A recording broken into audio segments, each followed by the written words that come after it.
Before you worry about how it's going to happen, you need to ask yourself who said it would. Because if God spoke it, if the King of Glory declared it, then the outcome is not your responsibility. Obedience is. We live in a generation obsessed with plans, strategies, backup options, and financial forecasts. But in the kingdom of God, vision always comes before provision. God doesn't show you what you can afford. He shows you what He's already paid for. You were never meant to fund your own destiny.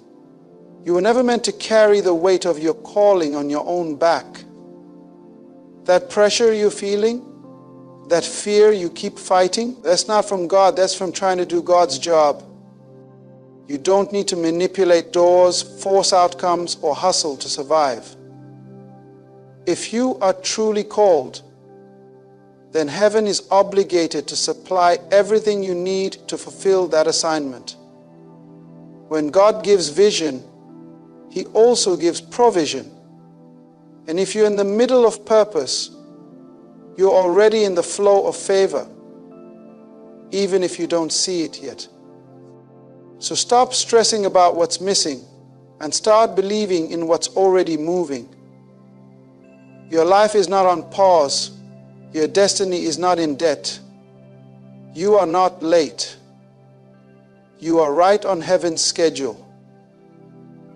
It's time to shift from anxiety to authority, from survival to supernatural supply, from fear to faith. Because the truth is, if God called you, He has already calculated the cost. Heaven doesn't sponsor what it didn't initiate. Your provision is tied to your purpose. That is not just a statement to excite your emotions. It is a truth that must settle into the very architecture of your belief system. We live in a generation where too many of God's chosen are panicking over provision while forgetting who initiated the mission. When you are walking in divine assignment, you are not responsible for figuring out the funding. You are responsible for obedience. God funds what He authors, not what we invent. That means your stress is not your burden when your steps are ordered. When God told Noah to build an ark, He didn't give him a bank account. He gave him a blueprint. He gave him instructions. He gave him measurements. But He didn't say, here's the lumber yard and here's the cash. Why? Because heaven is not obligated to explain itself when it assigns purpose. It simply expects faith. God was saying, if I told you to do it, then trust me to supply what's needed. Provision follows instruction, not the other way around. You don't wait for money to obey God. You obey God, and then watch the money follow you. The problem is, many people are worried because they are pursuing things God never authored. They are expecting God to fund a project He never initiated. You cannot ask the King to finance what He never wrote into your destiny. He is not a sponsor of personal ambition.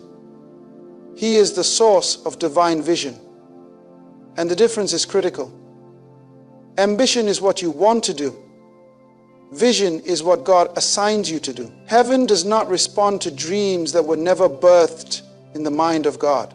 That's why many are worn out, tired, and frustrated. They are trying to build a life that God never spoke into existence. But when you are walking in alignment with your purpose, when you are living in the lane God carved out for you, you will see supernatural supply. It may not always come early, but it will always come on time. The problem is we are so trained by the world system that we want to see the full bank statement before we move. We want guarantees, not guidance. But God doesn't show you the full budget. He gives you the next step. He wants you to walk by faith, not by financial clarity. Because faith is what activates kingdom economics. When Jesus sent the disciples out 2 by 2, He told them not to take money, not to carry bags of provision. Why? because he was teaching them a principle. If I send you, I sustain you. You don't need to carry your own resources when you are carrying my assignment. He was trying to break their dependence on material resources so they could depend on divine provision. And many of us have not yet tapped into this reality. We are still trying to be self-sufficient in a kingdom that only operates through dependency on the king. In the natural world, kings are responsible for the well-being of their citizens. But in a kingdom, especially the kingdom of God, the king is also the source. He doesn't tax you to build the kingdom. He funds you to expand it. When God sends you on assignment, he gives you the grace, the people, the influence, and the provision that the mission demands. But he doesn't always give it before you start. He releases it as you move. Look at Abraham. God told him, leave your father's house, your country, and your people, and go to a land I will show you. God didn't give him a map. He gave him a word. He didn't give him money for the journey. He gave him a command.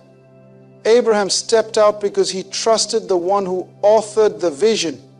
And because of that, God funded every step. Abraham became wealthy not because he chased money, but because he followed purpose. Provision found him in motion. You need to understand that God is not reacting to your situation. He already planned your provision before the need arose. In fact, in the kingdom of God, provision always precedes the problem. The ram was already in the bush before Abraham climbed the mountain. The coin was already in the fish's mouth before Peter went fishing.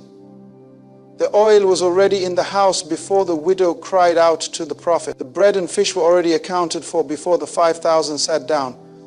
What does that tell you? God funds what he authors. He finishes what he starts. He supports what he designs. If he gave you the idea, the vision, the assignment, then he has already lined up the funding. But we often delay obedience waiting for evidence. We want God to send the money before we move. But faith is not believing with your eyes, it's believing with your obedience. You don't get to wait until it makes sense. You walk it out when it doesn't make sense. God is not calling you to make financial sense. He's calling you to make kingdom moves. That means you may have to start with nothing but a word. And if that word came from God, then you have more than enough. Some of you are watching your bank account and panicking, but God is watching your purpose and preparing. He's aligning people to bless you, moving hearts to favor you, and unlocking doors you haven't even approached yet. But he will not release it until your faith starts walking. The supernatural doesn't show up until natural obedience goes forward. God funds movement, not fear. He supports faith, not hesitation. He backs forward motion, not analysis paralysis. That's why you can't compare yourself with others. Their provision may look different because their assignment is different. Your provision is tailor-made to your calling. God doesn't use templates. He designs blueprints. What worked for someone else may not work for you because your funding flows from your unique function. You weren't built to copy, you were built to carry what only you can carry. And what you carry has the attention of heaven's economy. Stop trying to secure your future through human connections. Stop begging for what God has already authorized. You don't need to hustle your way into funding when you have a kingdom assignment. What you need is alignment. Alignment with the will of God activates divine assistance. When you are aligned, doors open without knocking. When you are aligned, people fund your vision without asking. When you're aligned, the heaven takes responsibility for your success, because in the kingdom, the king backs his citizens. He doesn't just call you, he carries you. He doesn't just send you, he supplies you. And that is why you must stop worrying. Your assignment comes with an account. Every divine assignment has a divine budget. Stop looking at your bank account and start tapping into your kingdom account. This is not motivational hype, it is spiritual law. When God gives you an assignment, He does not wait for you to gather your own resources before you begin. He attaches heavenly resources to every instruction He gives. But here's the catch. Those resources are not visible in the natural until you begin to operate in obedience. Your bank account might not show it yet, but your kingdom account has already been credited. Too many people hesitate to move because they believe they lack the resources. But the lack is not in heaven, it's in your revelation. When you don't understand how the kingdom operates, you limit your actions to what you can afford instead of what you've been assigned. You look at your budget and tell God, I can't do it. But God never told you to do it with your resources. He told you to do it with His. You're checking the wrong account. You're looking at an earthly number while heaven has already wired what you need to your divine purpose. God is not a man that He should lie. If He gave you the assignment, then He already made provision. But you must walk by faith, not by sight. Just because the natural hasn't manifested the supply doesn't mean the spiritual hasn't released it. Remember, your assignment existed before you did. Your calling was predestined. And if the plan was established before time began, then the provision was also prepared before the need ever appeared. You're not catching God off guard with your needs. He planned for them before you even knew you'd need them. When you begin to walk in purpose, you activate the flow of heaven's economy. But that account is accessed by obedience, not by calculation. You don't calculate how to make it work. You obey what God told you to do, and heaven takes care of the calculations. If you start trying to figure out how God is going to fund everything, you'll hesitate to move. The account tied to your assignment doesn't release funds for doubt. It funds movement. As long as you're standing still and waiting for money to show up before you move, you won't see the manifestation. Faith is the key that unlocks the account. It's just like when Jesus told Peter to cast a hook into the sea and the first fish would have a coin in its mouth. Peter didn't ask for the coin, he followed the instruction, and the moment he obeyed, provision appeared in the most unexpected way. That is how kingdom accounts operate. You may not know where it will come from, you may not see the full path, but if the Lord gave you the word, then your provision is tied to your next step, not your next prayer, not your next worry session, your next step. Many people are looking for provision in a place God never called them to. If you're not in your assignment, you won't have access to your account. Your kingdom account is not connected to your job title, your location, or your hustle. It is connected to your obedience. If you're trying to fund a dream God never gave you, you'll wear yourself out. But if you're walking in your divine assignment, you will find that doors open, people appear, and favor surrounds you like a shield. This is why it's critical to stop measuring your next move by your current bank balance. Your bank balance reflects your history. Your kingdom account reflects your destiny. One is limited by what you've earned. The other is powered by what you've been sent to do. One is built on effort. The other is accessed by faith. You don't serve a God of lack. You serve the King of all creation. And when the King sends you, He funds you. He may use people, institutions, or even nature itself, but the source is always Him. Your job is not your source. It's a channel. People are not your source. They are instruments. Your talents are not your source. They are tools. God alone is your source, and His supply never runs dry. The moment you begin to truly see that your assignment is attached to a divine account, you will stop stressing over who supports you. You will stop begging for help. You will stop fearing the future. Why? Because you understand that the kingdom does not fund doubt. It funds purpose. It funds movement. It funds obedience. You must begin to operate from your kingdom identity. That means no more thinking like a spiritual orphan. Orphans worry about daily bread. Sons trust that the Father already knows what they need before they ask. As a son or daughter of the King, you don't hustle for what's already been promised. You stand in authority and walk in confidence, knowing your assignment is backed by heaven's economy. Even when you face moments where nothing seems to be happening, no money, no help, no doors, you must remember, silence is not absence. God's provision may be in motion behind the scenes, waiting for your obedience to catch up. The account is not empty. It's waiting for your faith transaction. Faith is the withdrawal slip in the kingdom. Faith doesn't move heaven. Faith.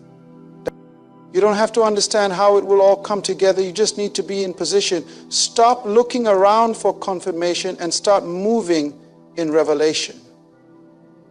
God doesn't need your credit score. He doesn't need your business plan to look perfect. He doesn't need investors to validate what He's called you to build. He needs your yes. And when your yes is real, your kingdom account begins to unlock. Because when heaven gives an assignment, it always comes with the budget. Worry is the tax you pay for distrusting God. And in the kingdom of God, that tax is not just expensive, it's illegal. Worry is not a harmless habit or a sign of concern. It is a loud declaration that your confidence is misplaced. It says, I trust what I see more than what He said. It reveals that your hope is built on temporary, unstable systems instead of the eternal, unshakable character of your source. In God's economy, worry is not tolerated because it contradicts the culture of the kingdom. The King has already made it clear. Do not worry about your life. That was not a suggestion, it was a command.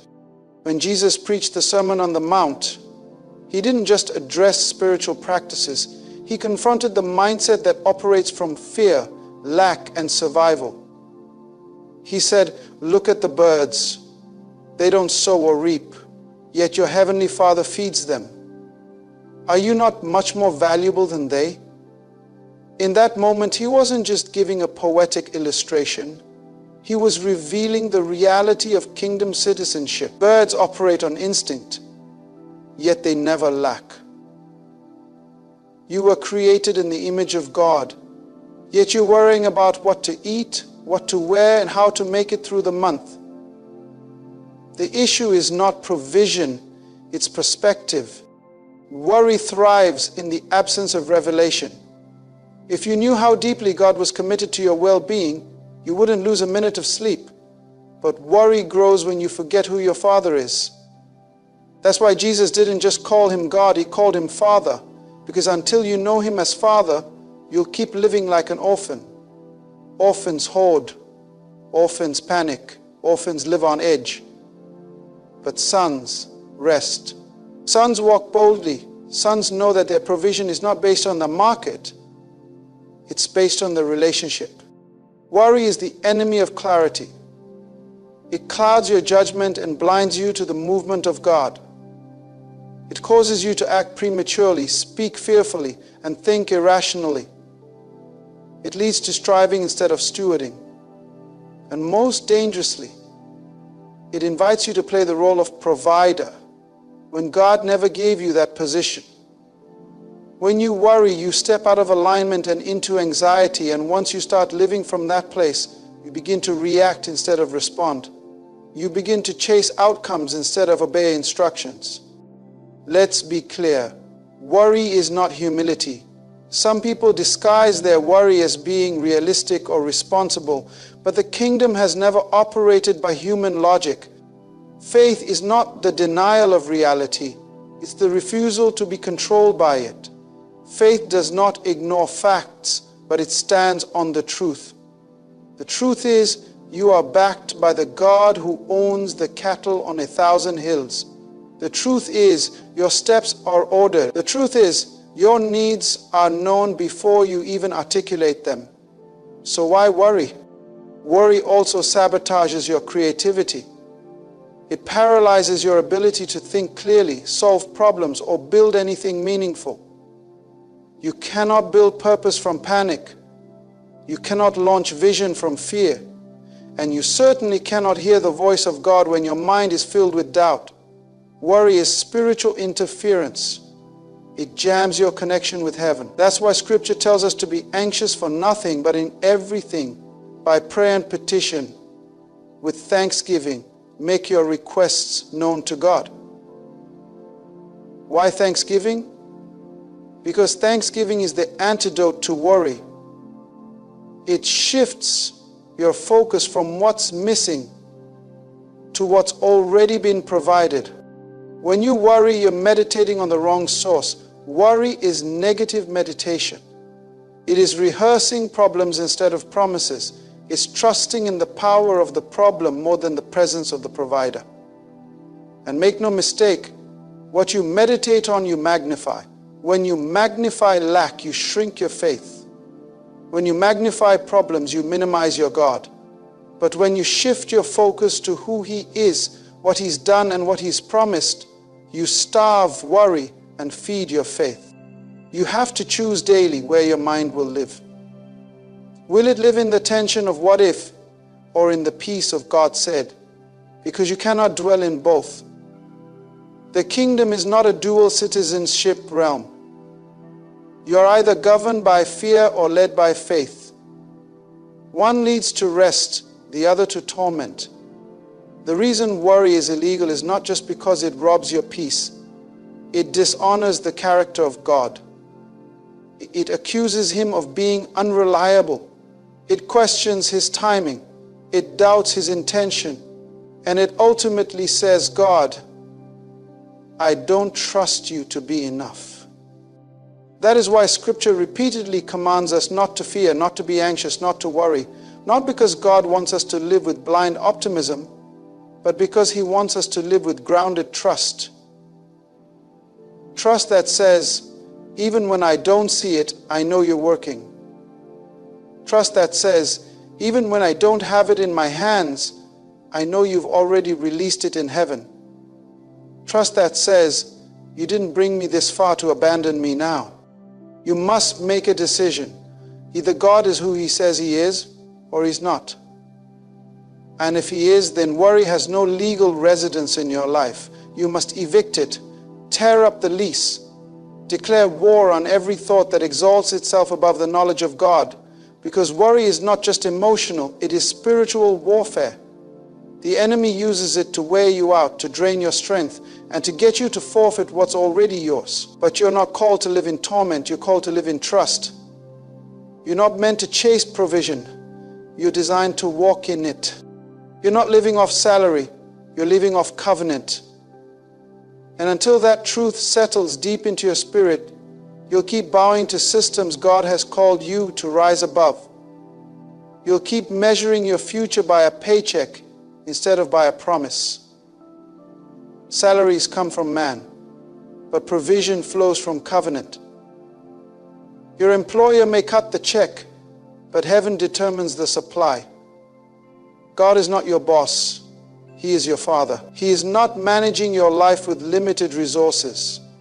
He is sustaining it by eternal covenant. And when you understand covenant, you stop negotiating with fear and start partnering with faith. Salary is predictable, controlled, and defined by your performance, but the covenant is unshakable, unlimited, and based on God's integrity, not your perfection. The salary says, you get what you earn, but a covenant says, you receive what I promised. The salary is a contract, the covenant is a commitment. And when you belong to the kingdom, you must decide which system you live under. Because you can't walk in kingdom authority while thinking like a worldly employee. You don't live by hourly wages. You live by eternal purpose. When God made covenant with Abraham, He didn't promise him a monthly income. He promised him a legacy, a nation, and a supply that will bless generations. That same covenant flows through Christ to you. You are not trying to earn provision. You are walking in inheritance. The world may be in recession, but the kingdom is never in crisis. Heaven is not impacted by inflation, interest rates, or job markets. God does not check the economy before He funds your purpose. He doesn't ask your manager for permission before releasing favor. You are not subject to the systems of man. You are sustained by the Word of God. Stop panicking every time the salary looks tight. Stop breaking down when there's a delay in payment. God is not wringing His hands in heaven because your employer missed a transfer. The one who feeds sparrows and clothes lilies is not about to let you go under. But you've got to stop treating a job like your lifeline. That job is not your source. It's a channel. And if one channel closes, God will open another. Why? Because the covenant doesn't expire when your contract ends. God's commitment to you is not tied to your employment status. His word doesn't get cancelled when your hours are cut. If you really believe you're living off covenant, then you stop panicking like people who don't know the King. Covenant people think differently, they pray differently, they give differently, because they know that what they have in their hand may run out, but what they have in their covenant cannot. A person living off salary will hoard out of fear, but a person living off covenant will give in faith, knowing that seed never leaves their life. It enters their future. You don't tithe and give because you have extra. You do it because you know who your source is. You don't sow to survive. You sow to multiply. The reason some believers are stuck is not because they lack opportunity. It's because they're operating under a limited identity. They're thinking like employees when God called them heirs. You are an heir to the promises of God. That means you have access to supernatural backing, divine strategy, and favor that can't be explained by a resume. That means contracts, partnerships, and resources can find you even when you don't qualify. Because God doesn't bless based on merit, He blesses based on covenant. And what He said about you is not up for negotiation. Let's be clear. God is not impressed by your job title. He is not limited by your industry. He is not surprised by layoffs or economic downturns. He doesn't need a raise to fund your vision. When you live from covenant, you recognize that your promotion comes from the Lord, not from man. That means you can't be demoted by people who didn't call you. They can withhold checks, but they can't block provision. They can close doors, but they can't stop God from opening new ones. Why? Because your covenant doesn't run on earthly systems. It runs on kingdom authority. If you ever grasp the weight of that truth, your anxiety will die. You'll stop chasing approval. You'll stop fearing the unknown. You'll stop begging God to help you scrape by. And start praising Him in advance for the overflow that is already promised. Covenant people live prepared. They don't wait for conditions to look favorable. They move because they know the contract was signed in blood, not in ink. The covenant was sealed by Jesus, not a manager or a boardroom. So you never have to wonder if it's still valid. You don't have to renew it every year. It's eternal. This is why you must renew your mind daily, because the world will constantly try to reduce you to a survival mentality. It will tempt you to make decisions based on security instead of assignment. But covenant people are not ruled by fear, they are governed by the Spirit. They know that the same God who brought water from a rock, who fed Elijah with ravens, who filled a widow's jars and who multiplied fish and loaves, is still on the throne and still funding those who walk by faith. So the next time you feel financial pressure, Don't run to the numbers. Run to the covenant. Remind yourself of who you are and who your Father is. Stand on the word. Declare what God said. Activate your faith through obedience, and never again let a salary define what God has already guaranteed by promise. Delay is not denial. It's a divine distribution plan. If it hasn't shown up yet, it's not because heaven said no. It's because heaven is orchestrating a release that aligns with something bigger than what you can currently see. In the kingdom of God, timing is just as important as the promise. God doesn't just give you what you're ready to ask for, He gives you what you're ready to steward. And until you're positioned to carry the weight of what He's about to release, He will hold it, not to punish you, but to protect it. When you live by faith, you must understand that God's silence is not absence, and His slowness is not rejection. You serve a God who sees the end from the beginning, who works outside the boundaries of time, and who is never in a hurry, but always on time. Delay in the natural is often divine synchronization in the spiritual. While you're pacing the floor wondering when, God is aligning people, preparing places, clearing paths, and dealing with your character. He's not just answering your prayer, He's building your capacity to carry the answer without it crushing you. The reason some things haven't arrived yet is not because the promise changed, but because your preparation hasn't matched the size of what's coming. There's a version of you that must emerge before the release can arrive. God is not just preparing the blessing for you, He's preparing you for the blessing. What good is it for Him to pour out abundance if you still think like someone in lack? What good is favor if you still sabotage it with insecurity? What good is opportunity if you still don't trust the one who gave it? You must stop interpreting delay as rejection. When God delays, it's because He loves you too much to give you a temporary victory that will lead to permanent damage. A blessing received prematurely can become a burden. So God hides what's yours in the folds of time, knowing that when the appointed moment arrives, it will not be late, it will not be lacking, and it will not be denied. Habakkuk said it like this: though it tarries, wait for it. It will surely come. It will not delay. That means what God has for you is already scheduled. Delay is simply the space between revelation and manifestation. But in that space, the enemy will whisper lies. He'll say, see, God forgot you. He changed His mind. It must not be for you. But you must silence every voice that contradicts the word of God. If He said it, He will do it.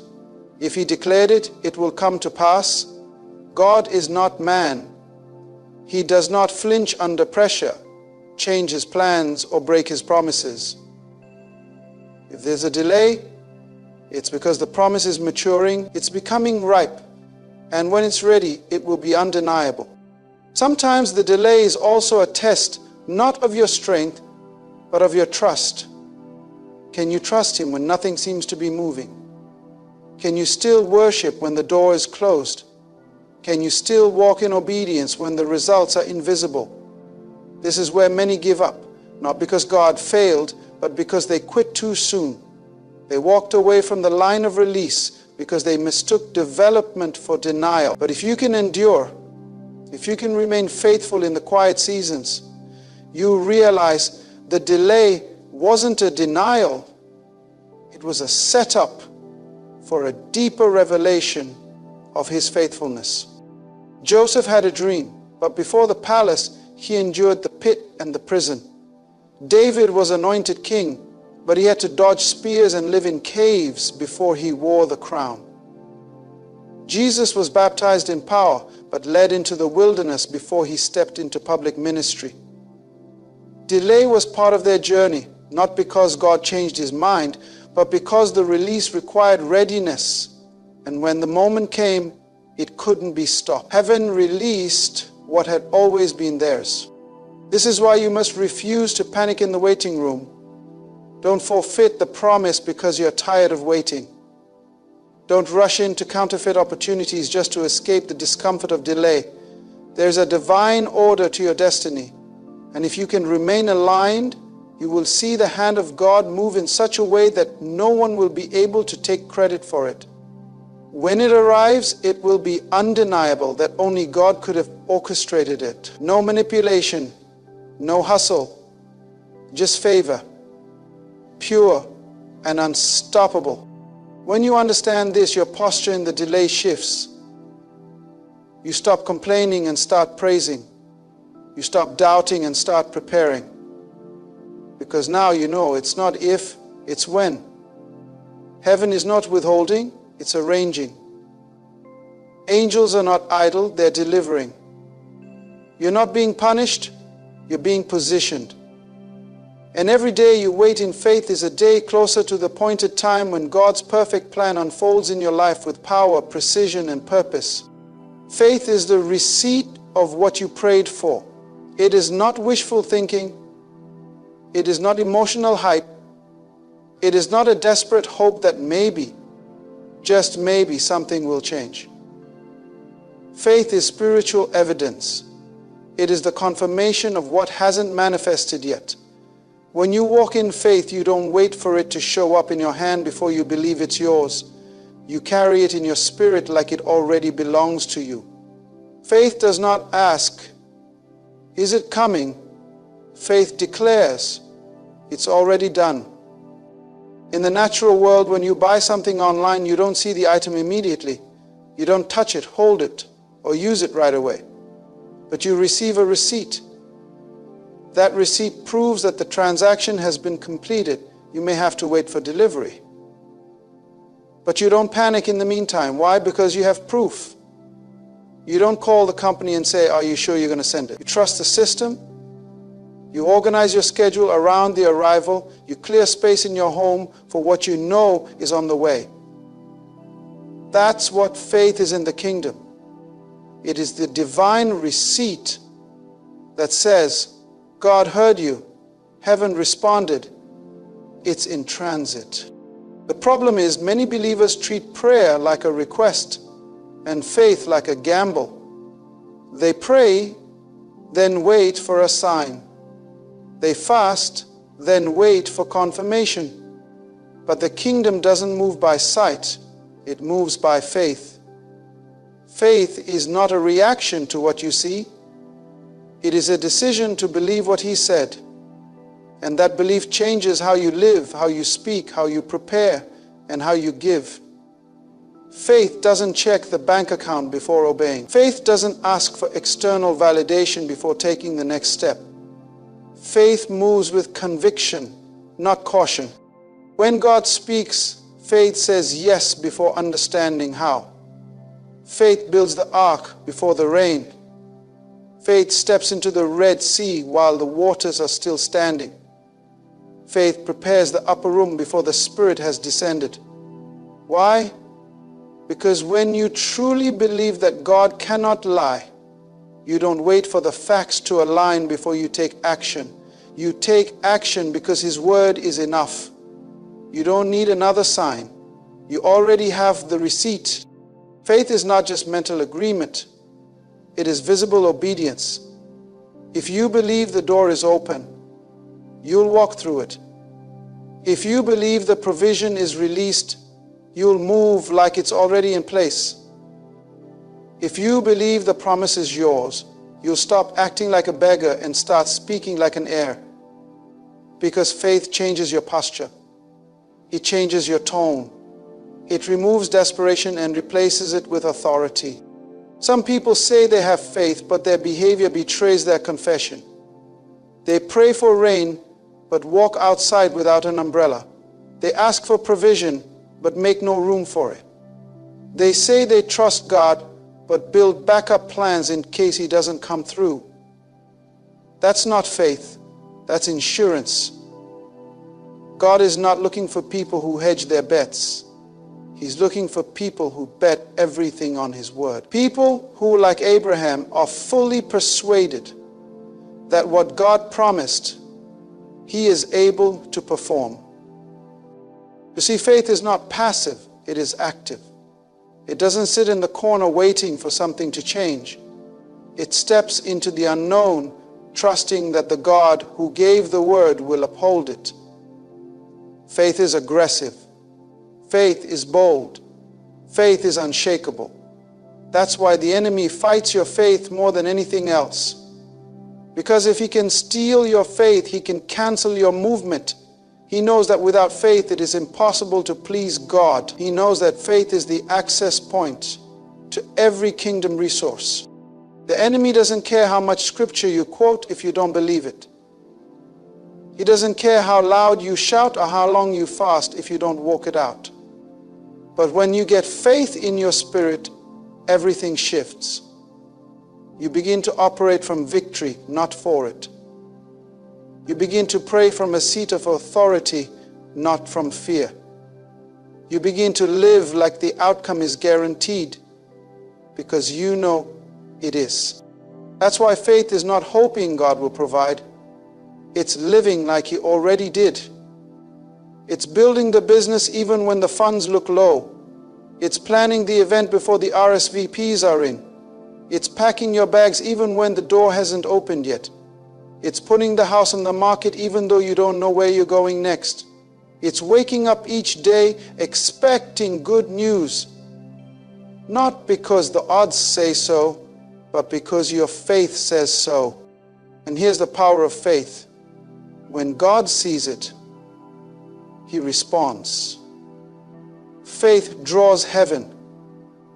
Faith accelerates timing. When the Roman centurion came to Jesus and said, "Just speak the word and my servant will be healed," Jesus marveled, not at his title, not at his request, but at his faith.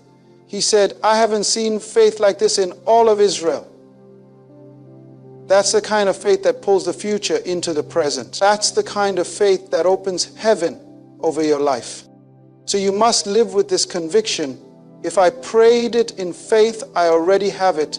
If God said it, it's already in motion. If the receipt is in my hand, I'm not waiting for proof. I'm waiting for delivery. And when it arrives, it won't be a surprise. It will be confirmation that faith was always enough. So now I ask you, if heaven has already written the check, why are you still standing at the counter, afraid to pick it up? You were not born to survive off man's system. You were born to live off God's supply. You are not an orphan trying to earn attention. You are a son, you are a daughter backed by the full economy of the kingdom. God does not call and then abandon. He does not assign and then walk away. He finishes what He starts and He funds what He authors.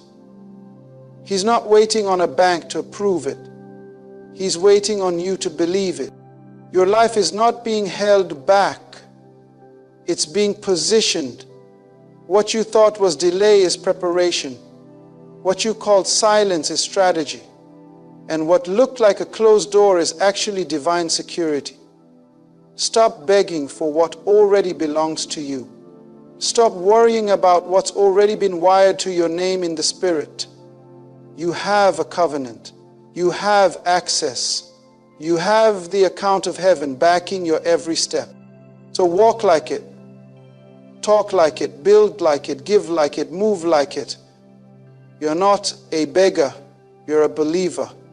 You're not hoping. It's already written. You're not waiting on approval. Heaven already said yes. Step into your assignment like it's funded, because it is. Step into your calling like it's covered, because it is. Step into your destiny like the angels are on payroll, because they are. Now go. And don't take one more step in fear. Your God has already paid for it. Ladies and gentlemen, I want you to stop for a moment. Just stop everything you're doing right now.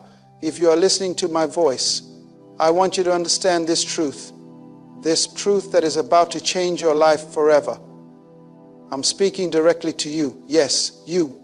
If you were born on certain dates, I need you to hear this.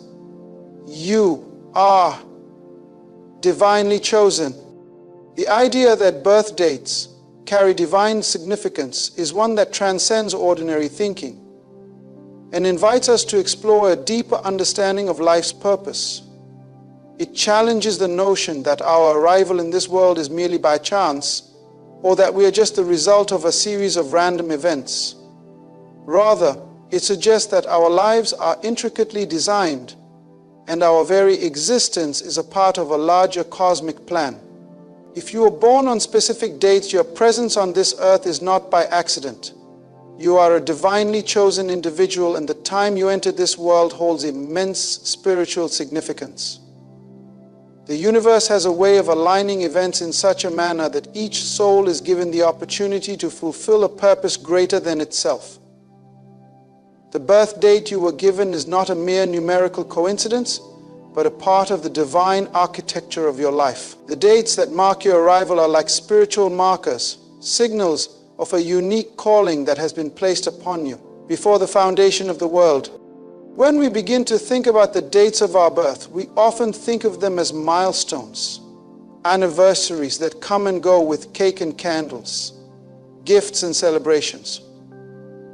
While these moments are important and deserve to be celebrated, it's essential to look beyond the surface and see the deeper meaning that these dates carry. Birth dates are not just markers of time. They are the key to understanding who we are and why we are here. The moment you were born, there was a purpose already in motion. The stars, the planets, and all the forces of nature aligned in such a way that brought you into existence on that specific day. It was not by mistake, nor was it random. The Creator orchestrated the exact timing of your birth, placing you into a world that needed your unique energy, your light, your vision, and your contribution. Think about the impact of being born at a certain moment in history. Perhaps your arrival was at a time when the world needed someone like you, a person who would rise above the challenges of the age and lead others toward hope and transformation. You are not just a product of your environment or circumstances. You are a product of divine planning. Your birth date is a reflection of the spiritual design that exists in the universe, a part of a grand scheme that unfolds throughout time. This is the truth that many fail to grasp. The divine plan is far greater than what we see with our physical eyes. Every individual who was born on a certain date carries with them an unspoken mission. They carry a unique energy, a frequency that resonates with the world in a way that no one else's can. The idea of being divinely chosen is not limited to a specific group of people or a particular faith. It's a universal concept that applies to anyone who has ever lived and will ever live. Regardless of where you come from or what you believe, the fact remains that your birth was intentional. You were brought into existence with a specific purpose, a purpose that no one else can fulfill but you. Your life is a gift, but more than that, it's a call to action. When you were born on that particular date, the universe already had a plan for you. A plan that includes your personal growth, your contribution to society, and your ultimate legacy. Now imagine for a moment the power that comes with this understanding. If you truly believe that your birth was divinely orchestrated, it changes everything. It changes the way you see your life. It changes the way you handle challenges. It changes the way you interact with the world. When you recognize that you were chosen for greatness, you begin to live differently. You start to walk with purpose, knowing that your steps are not random but deliberate. Your thoughts become more intentional, and your actions carry more weight, because you understand that you are part of something much larger than yourself. This truth also helps us make sense of the difficulties and hardships we face. If your birth was part of a divine plan, then every obstacle you encounter is a part of that plan. The struggles you go through are not meant to break you. They are meant to refine you, to shape you into the person you were always meant to be. Every challenge is an opportunity for growth, a chance to become more aligned with your true self. Understanding that your birth date holds divine significance gives you the strength to endure the hardships of life, knowing that they are not in vain. They are the stepping stones that will lead you to your purpose. The difficulties you face are shaping you for the greatness that you are destined to achieve. The idea that we are born on specific dates to fulfill a divine purpose invites us to look beyond the mundane aspects of life and see the bigger picture. Many people go through life feeling disconnected, as though they are wandering aimlessly, unsure of their place in the world. But when you realize that you were born for a specific reason, everything changes. The way you view yourself shifts. You are no longer just a passive participant in life. You become an active player, engaged in a spiritual journey that is much bigger than you. Your life has meaning, and your choices have consequences. This realization also brings about a sense of responsibility. Being divinely chosen is not something to take lightly. It is a call to action, a responsibility to live in alignment with the purpose that has been placed on your life. You are not here to simply take up space or go through the motions. You are here to make a difference, to fulfill a unique calling that no one else can. The world needs you, your community needs you, your family needs you, and most importantly, your soul needs you to step into the fullness of who you are meant to be. Every individual has a role to play in the grand scheme of things, and your role is as important as anyone else's. The dates of your birth are not just numbers, they are divine coordinates, setting you on a path that will lead you to the fulfillment of your purpose. When you understand this, you begin to see the world differently. You start to look at others with a sense of respect and reverence, knowing that everyone carries a unique calling and purpose. You no longer see people as mere bystanders in life. You see them as fellow travelers on a journey, each one contributing something essential to the unfolding of the divine plan. As you come to terms with the fact that your birth was divinely timed, you begin to embrace your true identity. You no longer define yourself by your past mistakes or the opinions of others. You recognize that your worth is not determined by external factors, but by the divine calling that resides within you. You are a reflection of something greater than yourself, and that gives you the confidence to step into your purpose with boldness and clarity. The date of your birth is a reminder that you are not alone in this journey. You are part of a divine movement, and you have a unique role to play in its unfolding. The truth that we were born on specific dates to fulfill a divine purpose is a powerful revelation. It shifts the way we view ourselves and the world around us. It gives us the confidence to rise above our challenges and step into the greatness that awaits us. It reminds us that we are not here by accident, but by design, and that our lives carry meaning far beyond what we can see. When we embrace this truth, we begin to live with intention, purpose, and passion. We understand that our existence is part of a larger divine plan, and that we have been chosen to make a difference in this world. The concept of spiritual awakening is something that resonates deeply with many people at various points in their lives. It is the realization that we are not merely existing on this earth, but that we are part of a much larger divine plan that has intricately woven our lives together with purpose and meaning. It's the moment when the fog of confusion and doubt begins to lift, and we start to see things from a higher perspective, understanding that we are more than just physical beings. We are spiritual entities with a divine calling. Spiritual awakening is a transformative experience, and it often begins with an internal stirring, a quiet whisper from within that tells us that there is more to life than what we have been taught or what we see on the surface. This awakening is not a one-time event, but a process, a journey of growth and understanding that unfolds over time. When the call to spiritual awakening first begins, it can feel unsettling.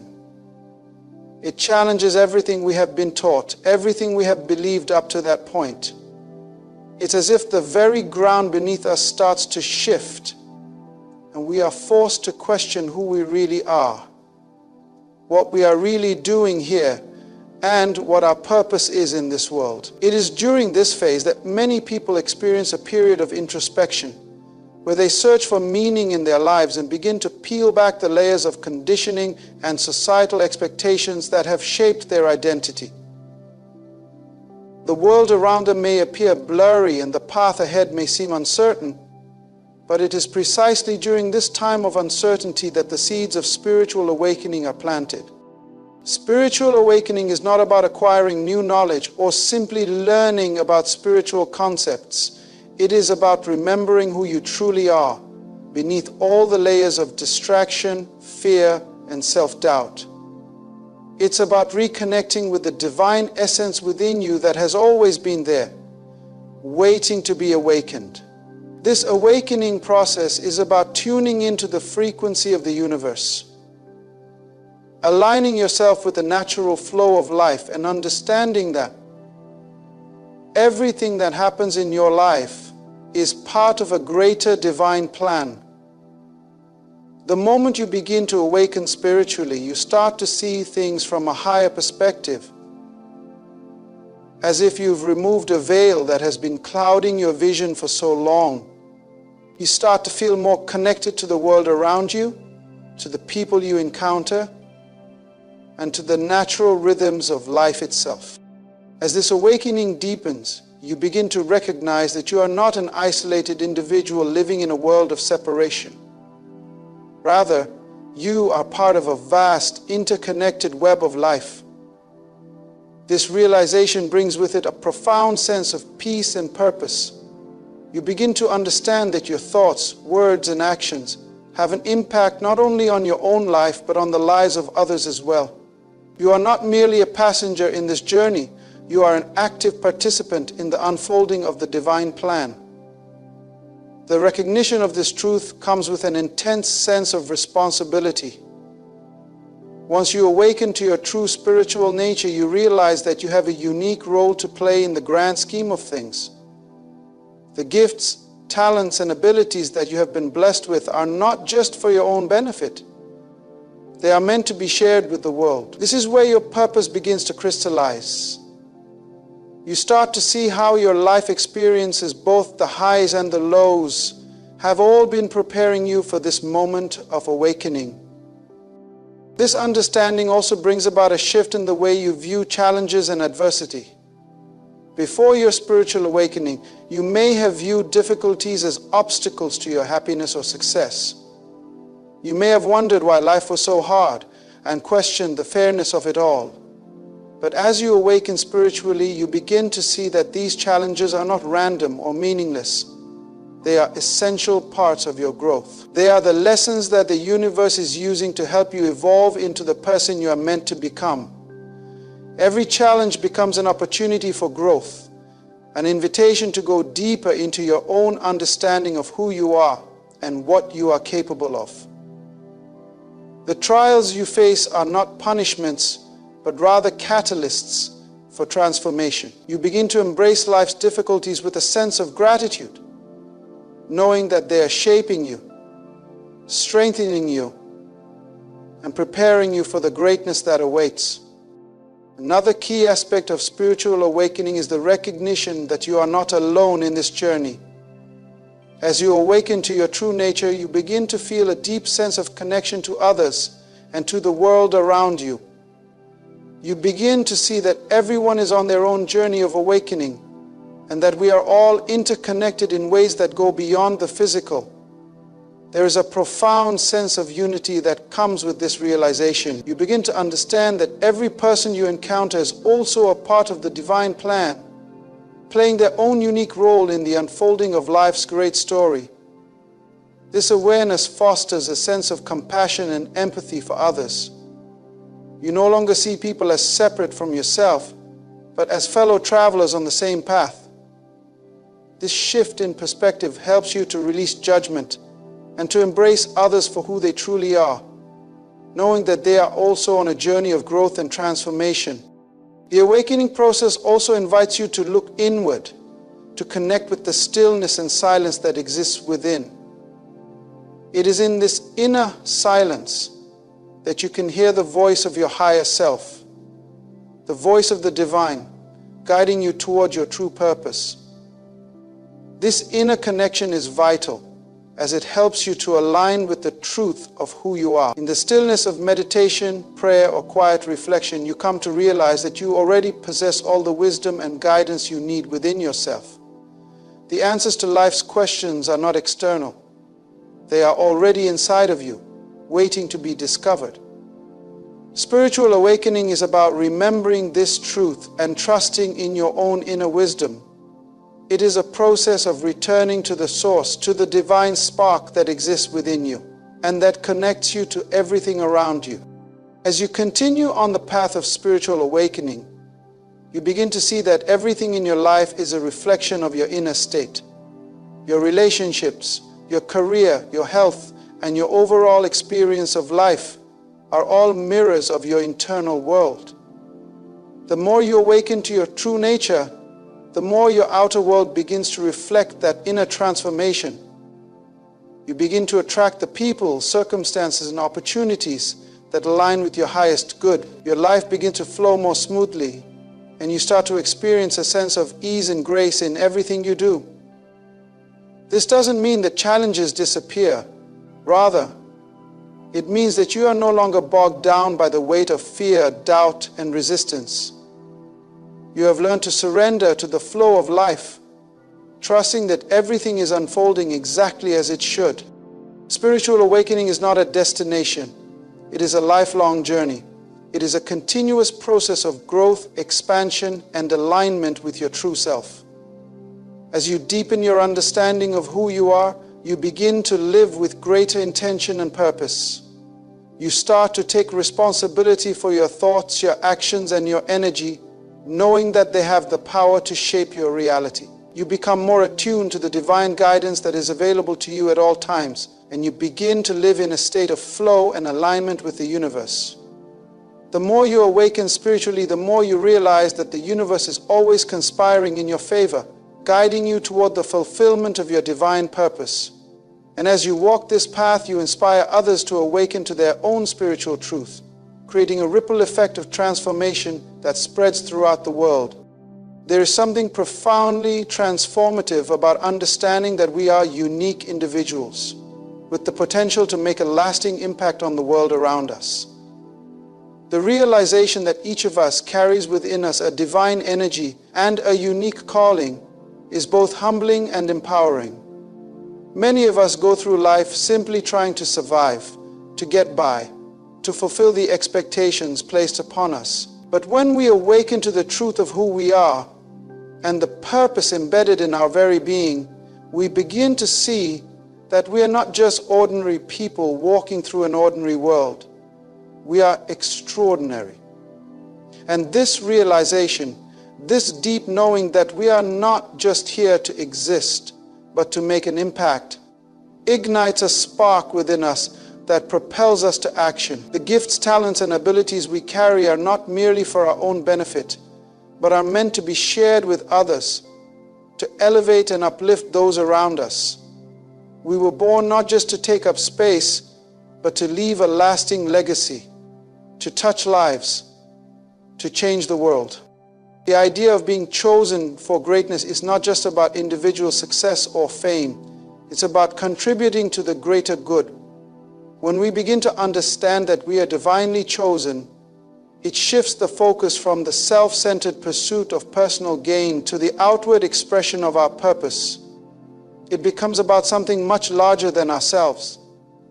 The world is in desperate need of people who are willing to step into their power and shine their light. It is through this collective awakening that we can truly begin to make a difference. We are not here to simply look after our own interests. We are here to help others, to build each other up, to create a better world for everyone. As we come to realize that we are divinely chosen, we begin to understand that the challenges and difficulties we face are not meant to hold us back, but to push us forward. Life, with all its trials and tribulations, is not an obstacle course designed to punish us, but a journey of growth and refinement. The difficulties we encounter are the very things that shape us into the individuals we are meant to become. It's easy to get discouraged when things don't go as planned, to think that life is unfair or that we are being singled out for hardship. But when we recognize that we are chosen, we begin to see challenges in a new light. We understand that every obstacle is an opportunity for growth, every setback a lesson in resilience. We begin to embrace our struggles with a sense of gratitude, knowing that they are part of the process of becoming the person we are meant to be. This perspective allows us to view life not as a series of random events or setbacks, but as a purposeful journey. The difficulties we face are not signs that we are on the wrong path. Rather, they are confirmations that we are on the right one.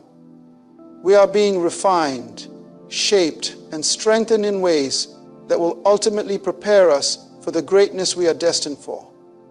It is through adversity that we build character, resilience, and strength. The divine plan for our lives does not promise an easy road, but it does promise that we will be equipped to handle whatever comes our way. When we understand that our challenges are part of our divine calling, we begin to embrace them rather than resist them. We recognize that everything we go through, good or bad, is shaping us into the person we are meant to be. As we continue to grow in this awareness, we start to notice the impact our unique energy has on the world around us.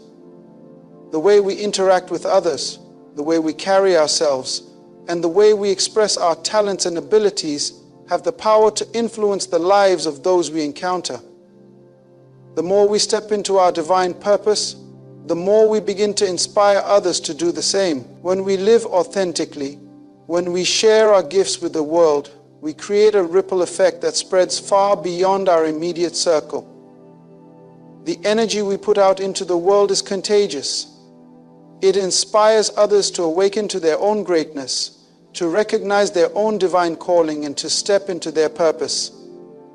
As we rise, we help others rise with us. This is the true power of living with purpose.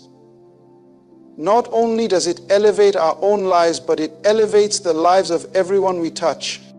When we are living in alignment with our divine purpose, we are naturally drawn to those who share similar energy and aspirations. We begin to form deeper connections with like-minded individuals who are also on their own journeys of growth and self-discovery. These connections are not just superficial or fleeting. They are deeply rooted in a shared sense of purpose and vision. Together, we become a community of individuals who are committed to making a difference, to changing the world for the better. We begin to recognize that we are not in competition with each other, but that we are all working toward the same goal, the fulfillment of our divine purpose.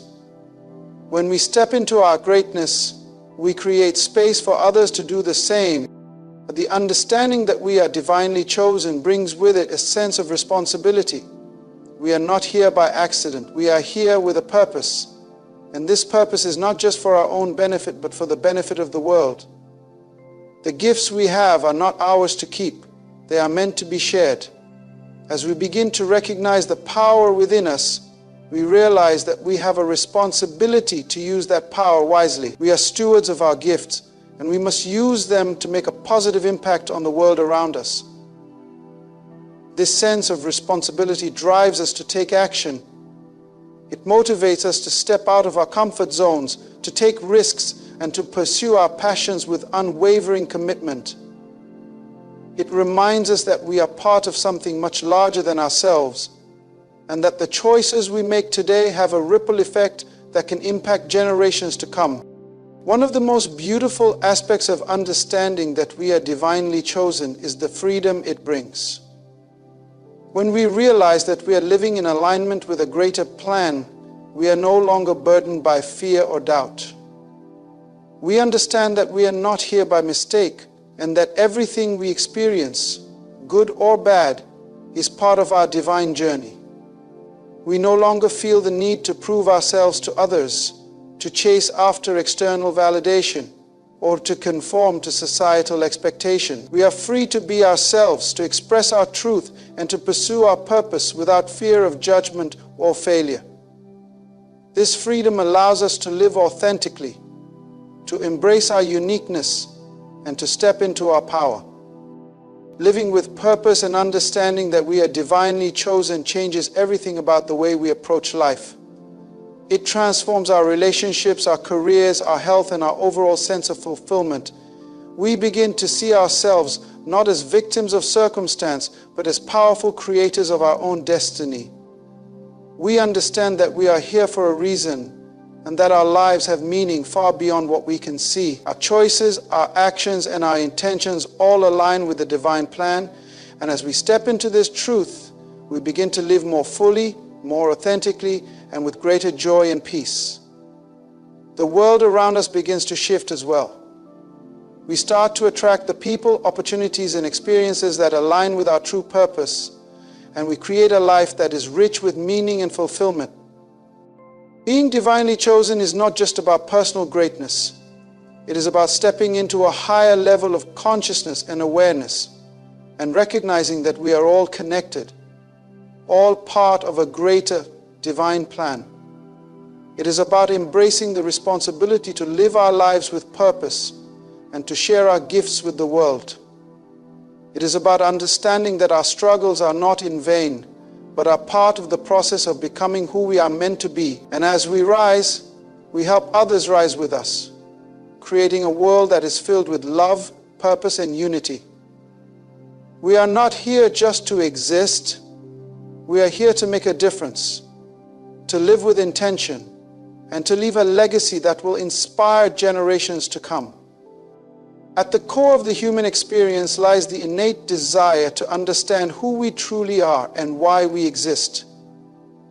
It's a question that drives many of us throughout our lives. What is my purpose? Why am I here?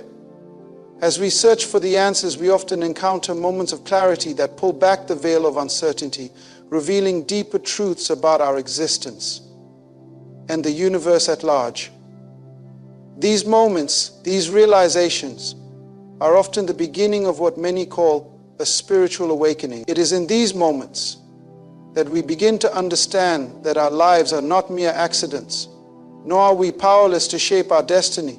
Instead, we start to see that we are each part of a grander design, a divine plan, in which every aspect of our being has a purpose. The concept of being divinely chosen becomes central to this understanding. It is the realization that we are not here by mistake. We are here with intention, with a specific mission to fulfill. The awareness of being divinely chosen has the power to radically transform the way we view ourselves, others, and the world around us. It shifts our perception from one of limitation to one of infinite potential. We begin to understand that we are more than just the sum of our circumstances, more than just the roles society has assigned to us. We are spiritual beings, each carrying within us a divine spark that connects us to something much greater than ourselves. This realization is not just a moment of enlightenment, but the beginning of an ongoing journey of discovery. It is a process of peeling away the layers of conditioning, doubt, and fear that have shaped our identities, revealing the true essence of who we are.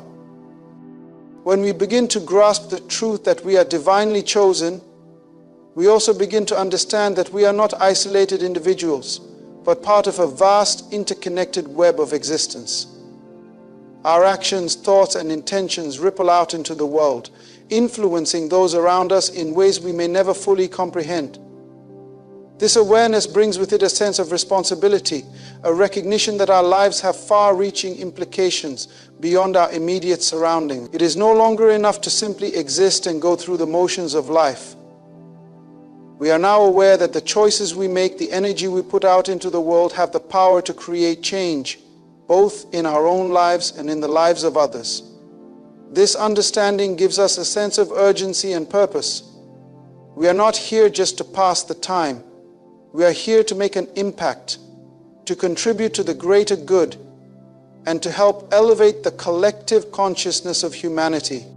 One of the most powerful aspects of this awakening is the realization that we have within us the ability to create the life we desire. Once we understand that we are divinely chosen, we begin to see that we are co-creators of our reality. We are not passive observers merely reacting to the world around us. Instead, we have the power to shape our circumstances, to manifest our dreams, and to live in alignment with our highest purpose. This shift in mindset is profound. It moves us from a place of victimhood, where we feel at the mercy of external forces, to a place of empowerment, where we recognize that we have the ability to take control of our destiny. This realization also brings with it a deep sense of freedom. When we understand that we are divinely chosen and that we have the power to shape our reality, we no longer feel trapped by circumstances or limitations. We are free to pursue our passions, follow our hearts, and take bold steps toward the life we envision. This awareness also brings with it a deeper sense of humility. The more we awaken to our divine purpose, the more we begin to understand that our lives are not solely about us. We are part of a larger interconnected whole, and our actions have a ripple effect that extends far beyond ourselves. This realization calls us to live with greater integrity, compassion, and authenticity. We are no longer focused on personal gain or success alone, but on contributing to the well-being of others. The gifts and talents we possess are not just for our benefit. They are meant to be shared with the world.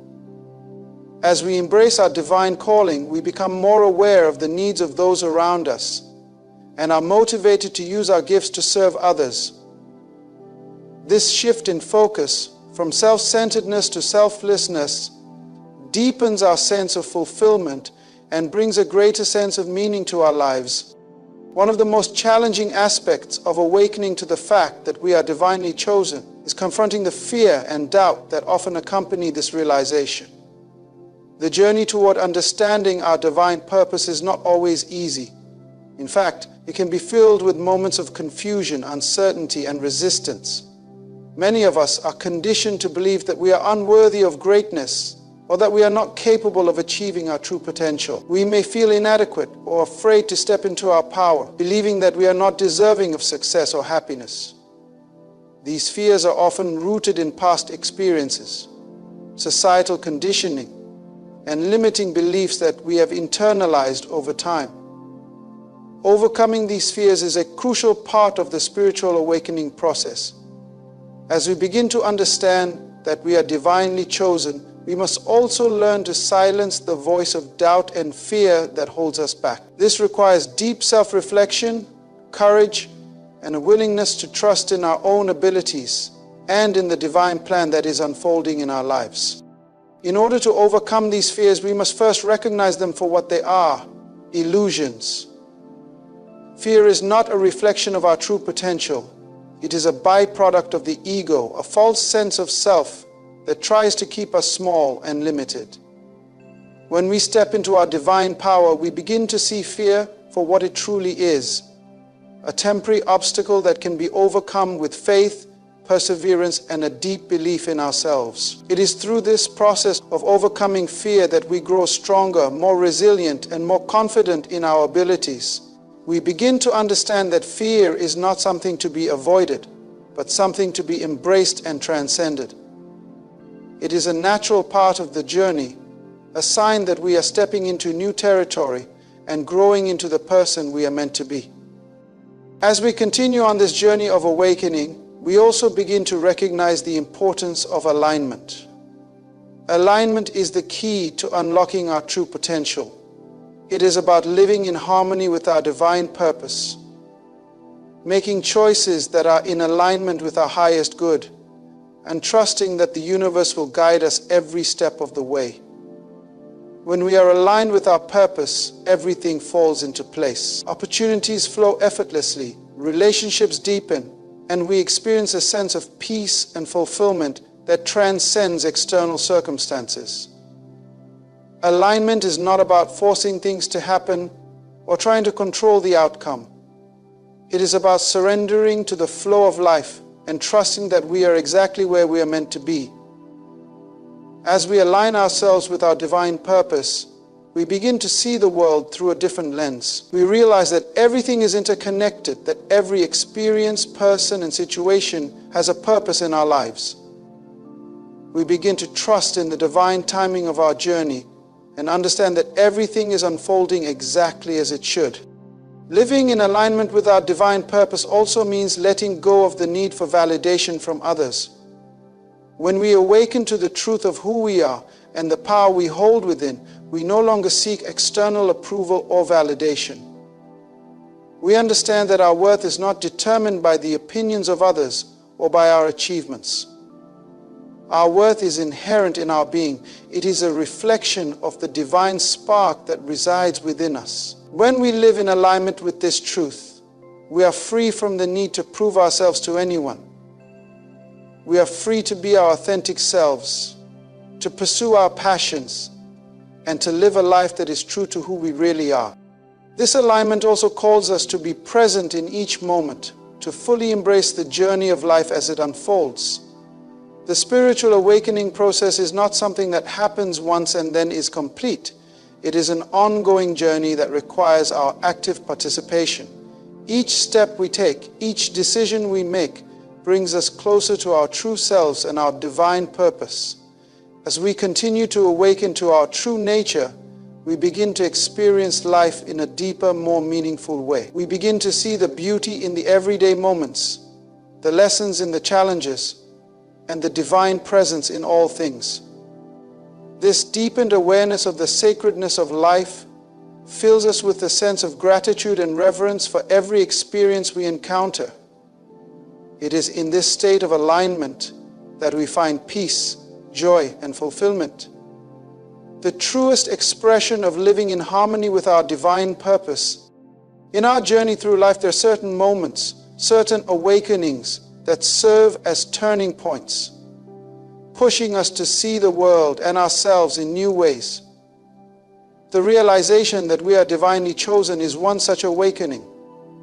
This profound understanding can shatter the limited beliefs we hold about ourselves and the world, allowing us to tap into a power greater than we ever imagined. The awareness of being divinely chosen speaks to a deeper truth, that we are not simply a collection of random events or accidents. Instead, our lives are woven into a tapestry of purpose and intention, guided by a higher power, a divine force that knows us intimately and has chosen us for something extraordinary. This recognition goes beyond surface-level accomplishments or accolades. It taps into the essence of who we are, our unique gifts, and our role in the grand design of the universe. The understanding that we are divinely chosen is not just a philosophical concept or an abstract idea. It is a lived experience that transforms the way we approach life. When we begin to understand that our existence is purposeful, that every challenge, every success, and every setback is part of a greater plan, we start to view life differently. We stop seeing ourselves as victims of circumstance and start seeing ourselves as active participants in a divine narrative. This perspective shift is powerful. It removes the notion that we are merely reacting to life and places us firmly in the driver's seat of our own destiny. We are no longer passive observers of our lives, but active creators, co-designing our experiences with the divine. This understanding of being divinely chosen also invites us to embrace our individuality with pride and confidence. In a world that often pressures us to conform to certain standards or expectations, recognizing that we are chosen by a higher power to fulfill a unique purpose gives us the strength to stand tall in our authenticity. It frees us from the burden of seeking external validation, knowing that our worth is not contingent upon the approval of others. When we are in touch with the truth of who we are, we stop apologizing for our uniqueness.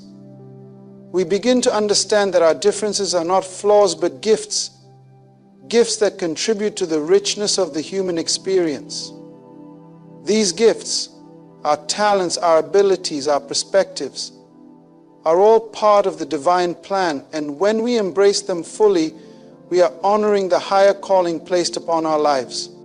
Another profound aspect of this divine awakening is the shift in how we approach the obstacles and challenges that inevitably come our way. Life is filled with moments of struggle, hardship, and suffering. It is easy to become disheartened or to feel as if we are being punished or singled out when we face adversity. However, when we understand that we are divinely chosen, we begin to see challenges in a new light. We recognize that adversity is not a punishment, rather it is a part of the process that refines us, molds us, and prepares us for the greatness that lies ahead. This shift in perspective allows us to approach difficulty with a sense of gratitude, even in the midst of pain. We understand that our struggles are not random occurrences, but are opportunities for growth, for spiritual development, and for a deeper connection to our purpose.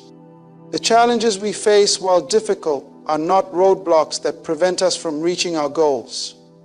Instead, they are stepping stones that propel us toward the fulfillment of our destiny.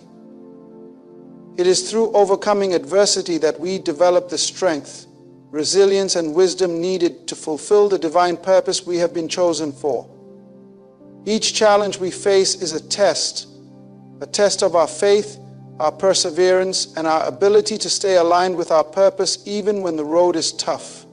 The divine plan for our lives is not always smooth or easy, but it is always purposeful. We are being shaped, molded, and prepared to fulfill our higher calling, and the obstacles we face are simply part of that process. As we embrace the truth of being divinely chosen, we also begin to understand the importance of living in alignment with our purpose. There is a profound difference between living a life based on external expectations and living a life that is aligned with our true calling. When we live according to the demands of society or the pressures of others, we are disconnected from our true selves, from the divine plan that is unfolding in our lives. However, when we choose to live in alignment with our purpose, we begin to experience a sense of flow and harmony. Life no longer feels like a struggle or a series of random events. It feels like a coherent, unfolding journey. This alignment is not about following a set path or adhering to a rigid set of rules. It is about being in tune with our inner guidance, with the divine spark that resides within us. When we are aligned with our purpose, we naturally attract the right people, the right opportunities, and the right experiences into our lives. We become magnets for the very things that will help us fulfill our divine calling. Living in alignment with our purpose also means embracing the present moment. So often we are consumed by worries about the future or regrets about the past, and in doing so, we miss the beauty and significance of the present moment. When we understand that we are divinely chosen, we realize that every moment is precious and that every experience is an opportunity to grow, learn, and align more deeply with our purpose. Each step we take, no matter how small, brings us closer to the fulfillment of our destiny. By staying present and focused, we begin to experience life as a series of interconnected events that are leading us toward our highest good. We stop looking for external validation or searching for meaning in things outside of ourselves, and instead we turn inward, trusting that the divine plan is unfolding perfectly. Embracing our divine purpose, we also begin to see the world around us through new eyes. We understand that every person we encounter is part of the divine tapestry, that every experience, no matter how seemingly insignificant, carries a deeper meaning. This understanding allows us to live with greater compassion, empathy, and understanding. We recognize that everyone is on their own unique journey, and that each person is divinely chosen for their own purpose, just as we are. This realization removes judgment and division from our hearts, replacing it with a deep sense of unity and connection. We understand that we are all part of something much greater than ourselves. And as we align with our purpose, we are contributing to the greater good of humanity. The awareness of being divinely chosen also fosters a sense of community. As we begin to awaken to our own divine purpose, we naturally begin to connect with others who are on the same journey. There is a deep resonance, an unspoken understanding between those who are in touch with their higher calling. These connections are not based on superficial qualities or fleeting interests, but on a shared sense of purpose and mission. Together, we form a collective energy that is greater than the sum of its parts. When we come together with others who are aligned with their purpose, we create a powerful force for positive change in the world. It is through this collective awakening that we can truly make a lasting impact, not only on our own lives, but on the world at large. In this divine awakening, we begin to understand that we are not meant to walk this path alone. We are part of a larger, interconnected network of individuals, each playing a unique role in the unfolding of the divine plan. The support and encouragement we receive from others who are walking similar paths help to strengthen and amplify our own journey. And just as we are supported, we are also called to support others. When we recognize that we are divinely chosen, we realize that our purpose is not just about our own growth and success. It is also about lifting others up, helping them to see their own divinity, and supporting them on their own journey.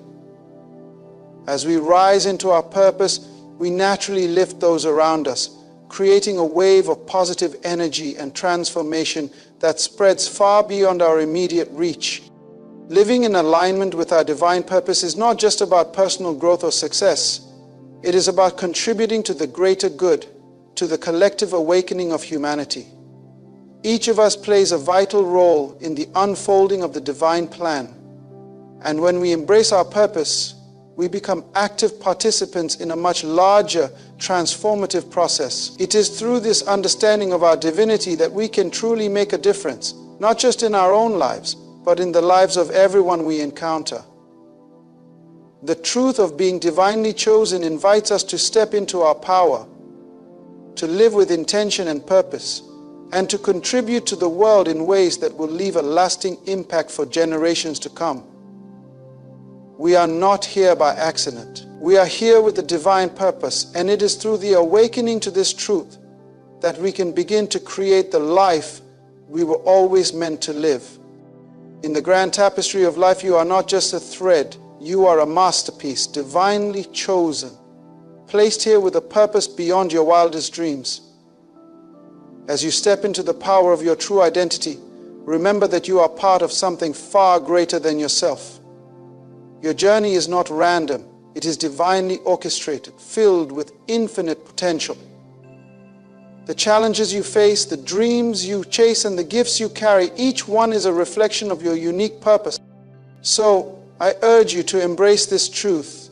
You were born for greatness, chosen for a mission, and your time is now. No more playing small, no more doubting your worth. The world is waiting for you to rise, to step fully into the power and purpose that has always been within you. Your divine awakening is happening right now. Are you ready to answer the call? Embrace it, trust it, and know that you are not here by accident. You are here because the universe has chosen you. Now go out and live the extraordinary life you were always destined for.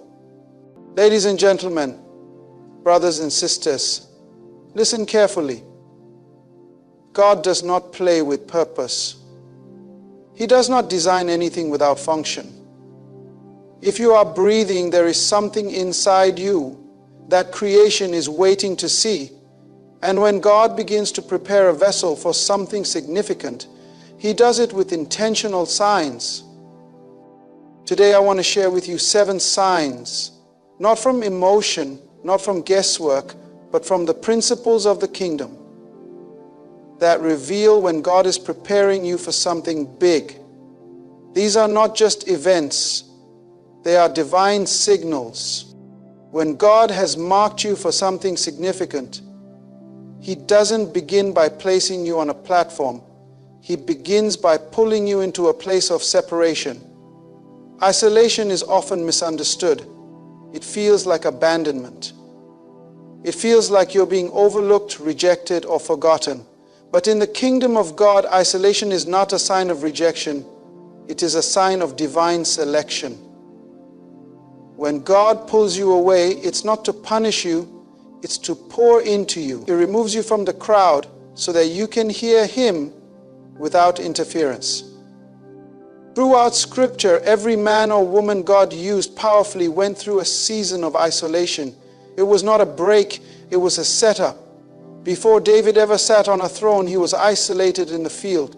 Long before he faced Goliath, he was battling lions and bears in private, where no one applauded him, no one celebrated him, and no one saw him. But God saw. God was watching how he handled solitude, because public elevation requires private preparation. Isolation became the environment where David learned to worship, where he learned warfare, and where he developed the heart of a king.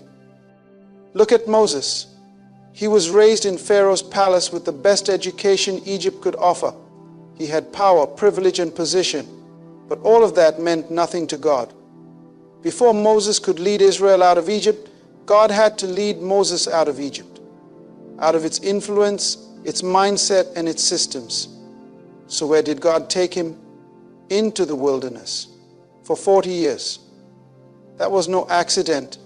That was a divine appointment. God was detoxing Moses from a culture that had shaped him, but could not sustain his calling.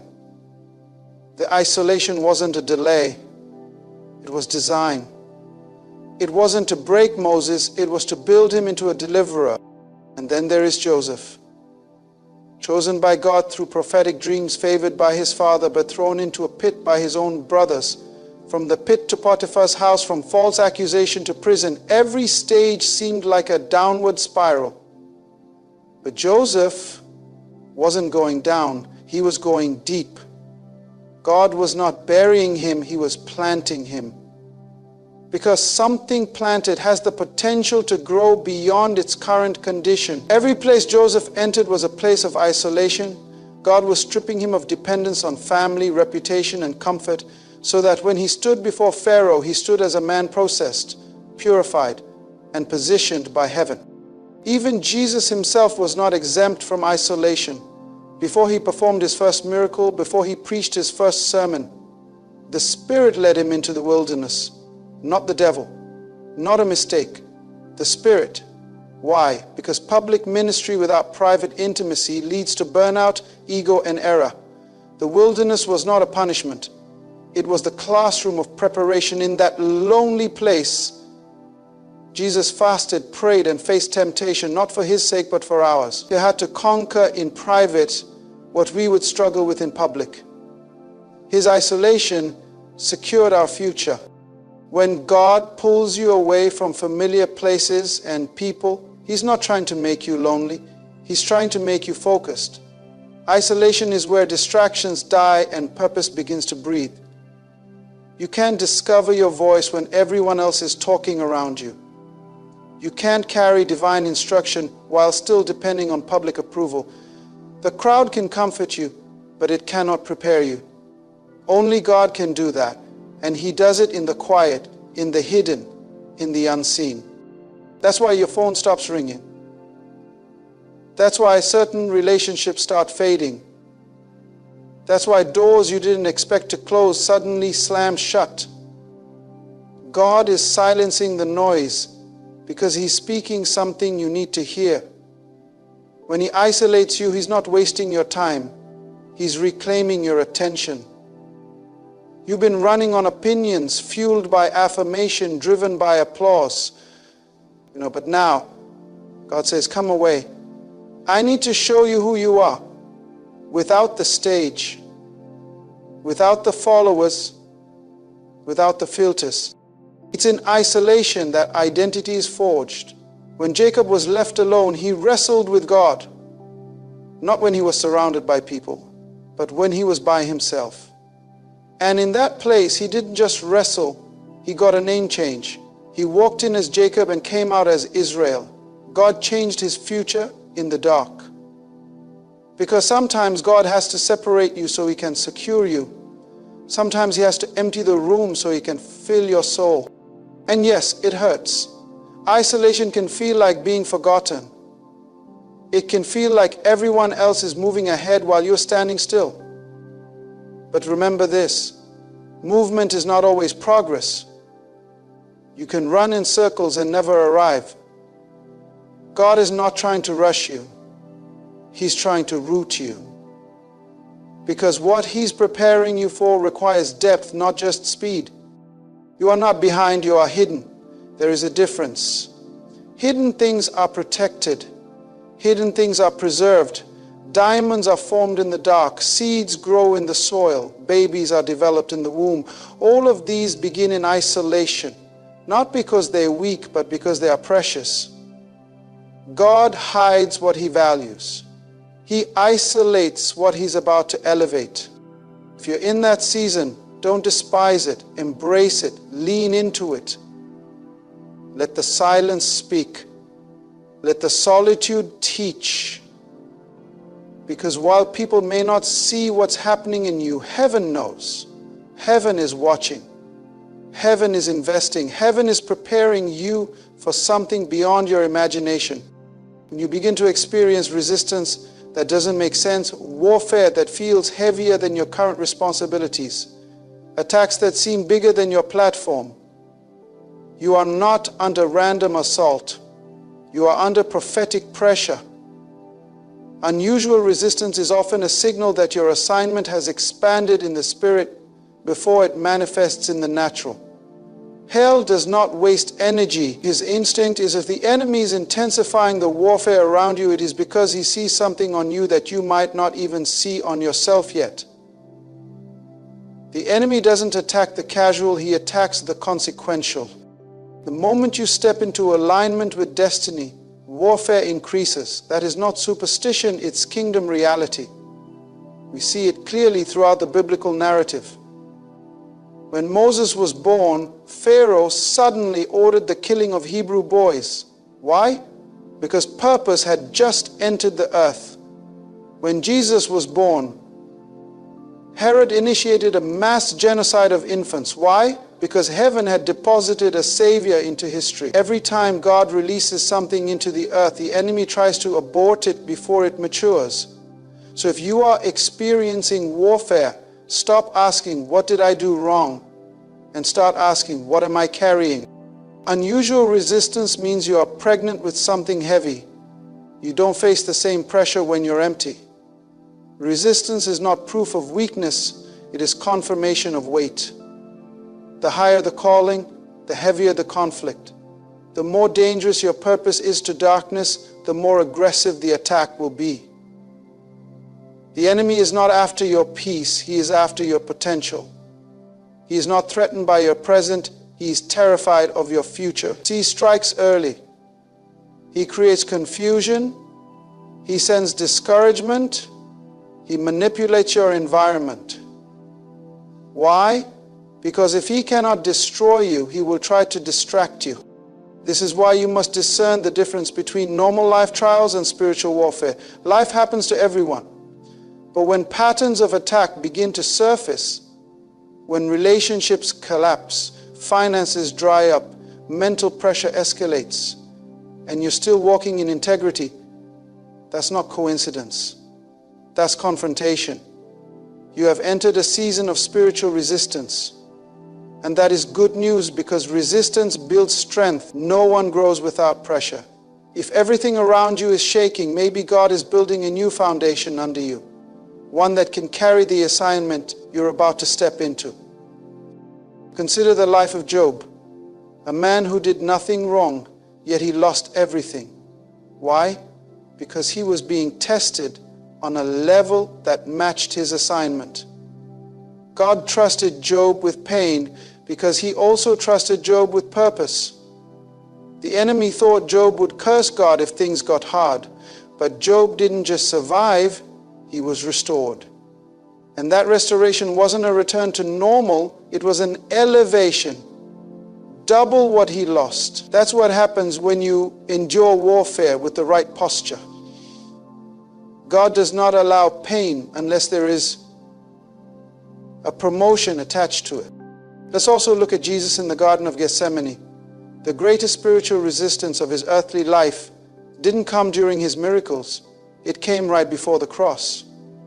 He was not being mocked or beaten yet, but in the spirit, the pressure was unbearable.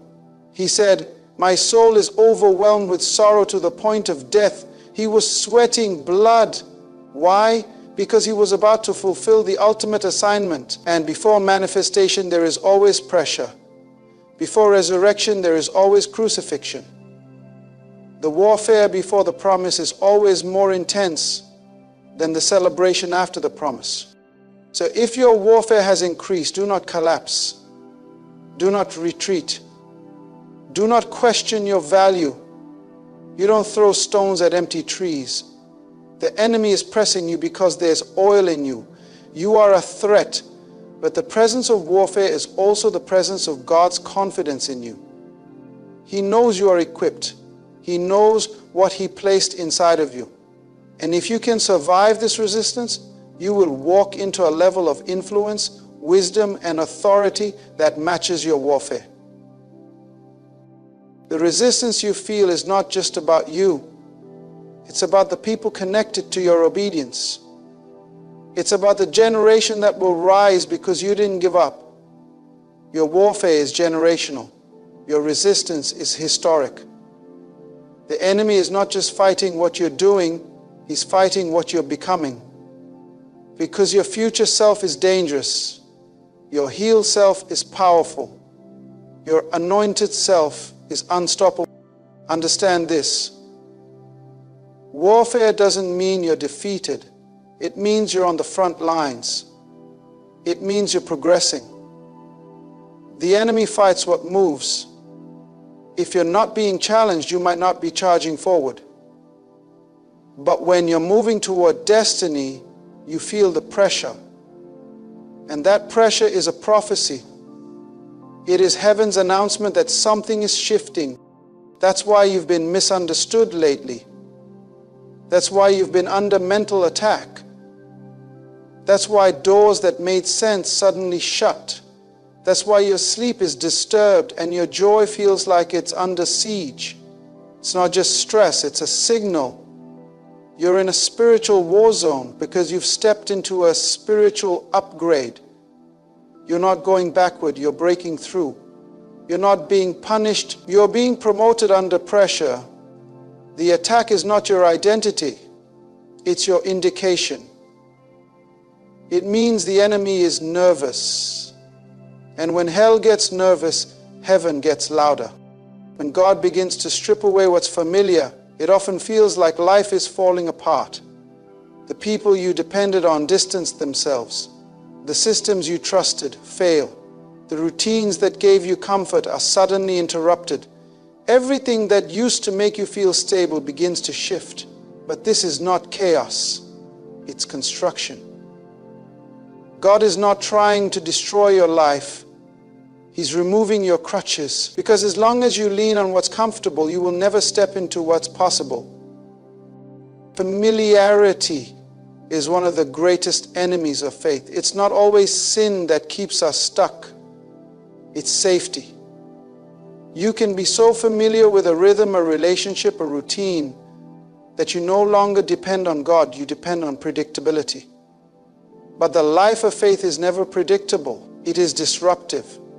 It calls you out of boats, out of comfort zones, out of Egypt. That's why when God begins to elevate you, the first thing He often does is strip away the things you've come to rely on more than it feels like loss, but it's actually leadership. He's leading you away from the shore because your destiny requires deeper waters. Take Abraham, for example. God's promise to make him a father of nations did not begin with blessing. It began with a call to leave. Leave your country, your people, and your father's household. In other words, leave everything that shaped your identity up to this point. That command was not random, it was necessary. God could not build a new legacy on top of an old mindset. Abraham had to be stripped of the familiar so that he could walk by faith, not by sight. And faith does not begin until sight ends. As long as you can see your way, you don't need to trust God's way. This is why the stripping hurts so much. You're not just losing what you love, you're losing what you leaned on. And God will allow certain supports to collapse so that you realize they were never the source. That job wasn't your provider. That friend wasn't your foundation. That title wasn't your identity.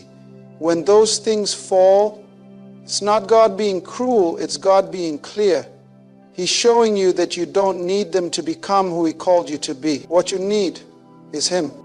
Moses had to learn this in the wilderness. Raised in Pharaoh's palace, educated in Egyptian wisdom, he was trained in the best systems of the world.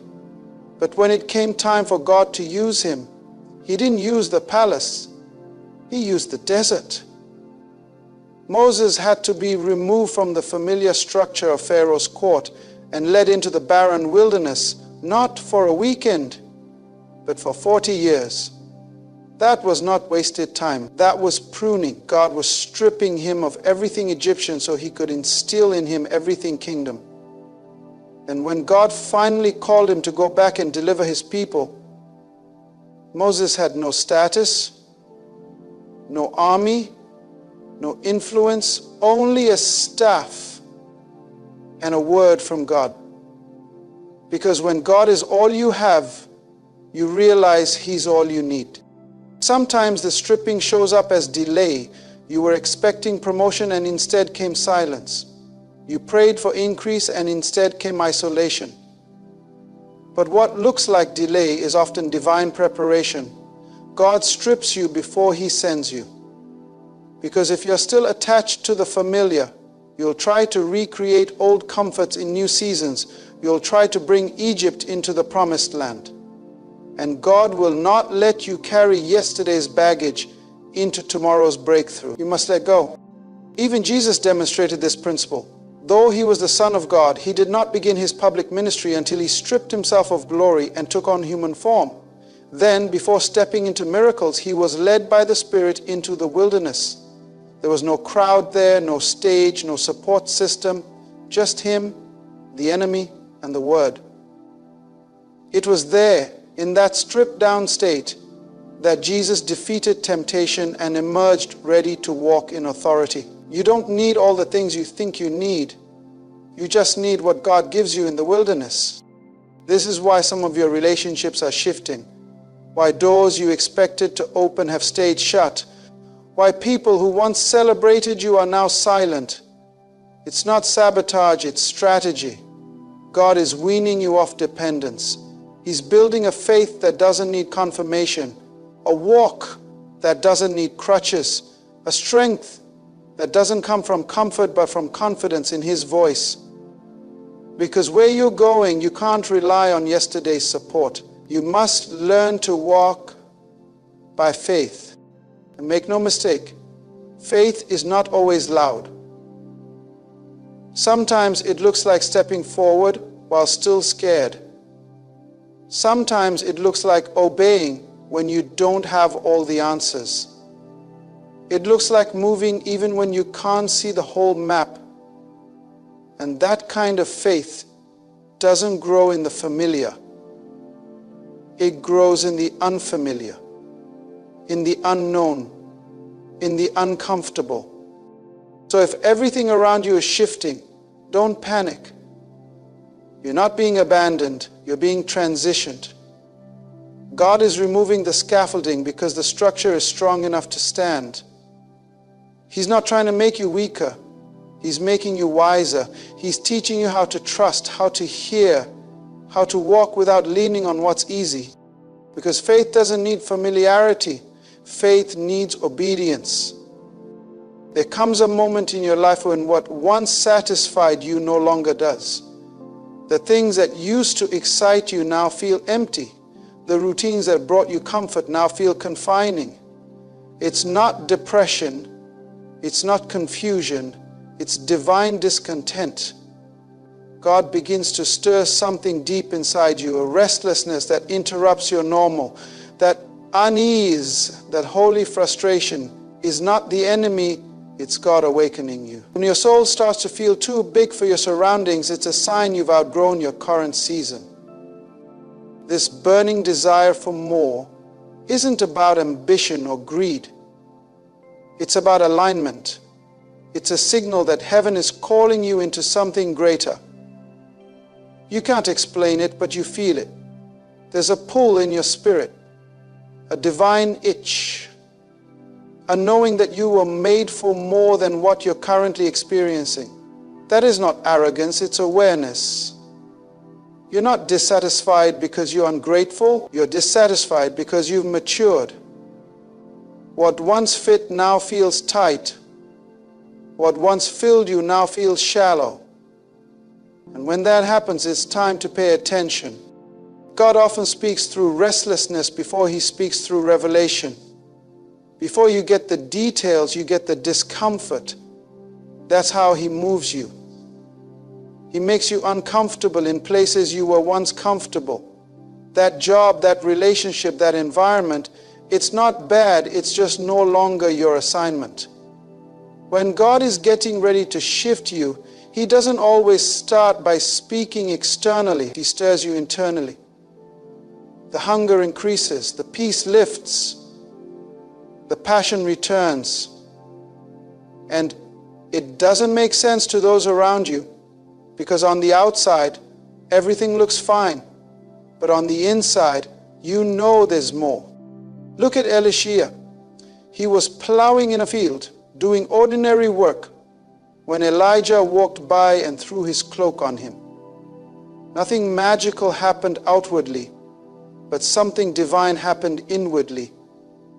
That moment unlocked a hunger in Elijah that made him burn his plow and leave his past behind. He didn't even ask for the full plan. He just knew something had shifted.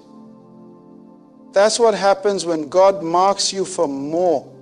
He interrupts your rhythm. He places a divine dissatisfaction in your spirit that makes you uncomfortable with comfort. Or think about Peter, fishing all night, catching nothing. He wasn't lazy. He was faithful. But faithfulness in the wrong place leads to frustration. Then Jesus steps into his boat and redirects him. Cast your net on the other side. Same boat, same sea, but different instruction. The difference wasn't in the environment, it was in the obedience. And after the miracle, Peter doesn't even care about the fish. He leaves everything and follows Jesus.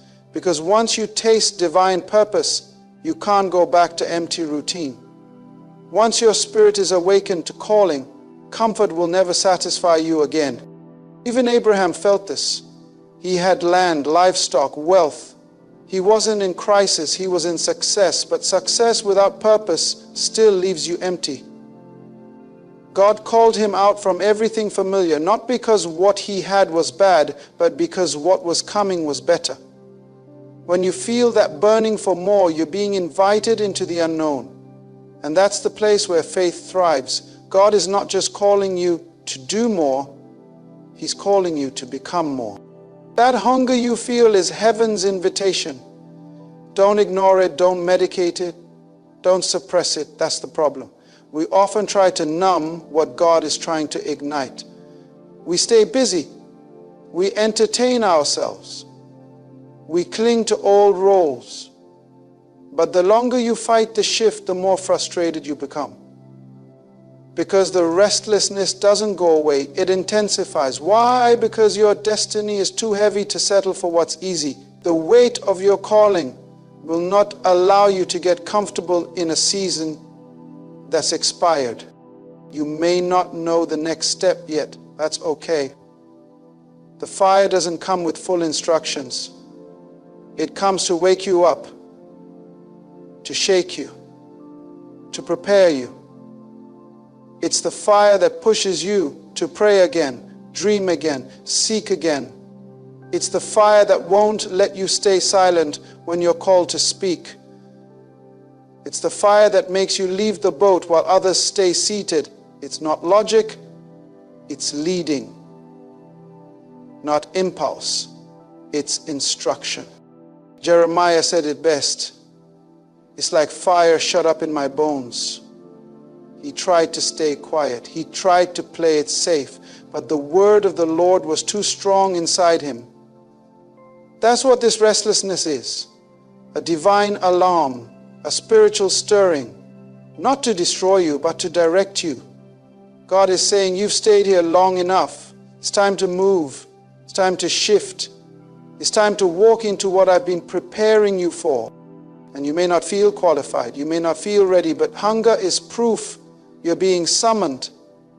Hunger is the confirmation that fire is not in everyone. Not everyone feels it. Not everyone will understand it. But you do. And that means you've been chosen to carry more, to lead more, to become more. And everything in your life begins to be cut back. Opportunities dry up. Connections fade. Influence seems to shrink. It's easy to assume you're being punished. But what feels like rejection is often divine pruning. And pruning is not proof of God's absence. It's proof of his investment. God only prunes what he plans to promote. If he's cutting something away, it means there's fruit in you worth protecting. Heaven does not prune the dead. It prunes the living. This is where spiritual maturity begins to separate the called from the casual. Immaturity interprets every loss as failure. Maturity understands that cutting is not cruelty, it's cultivation. Jesus said, every branch that bears fruit, he prunes so that it will bear more fruit. Did you catch that? Not the fruitless, he prunes the fruitful. In other words, God starts trimming not when you're unproductive, but when you're producing. So if you're being cut back, it's not because you're unworthy, it's because you're ready. God will remove what's unnecessary so that what's essential can grow. The pruning doesn't just happen to your outer world, it happens in your inner world. He trims your mindset. He cuts back pride. He snips off old habits, limiting beliefs and wrong associations. Not because he's angry, but because he's aligning you with your next level. The more you carry, the more he cuts.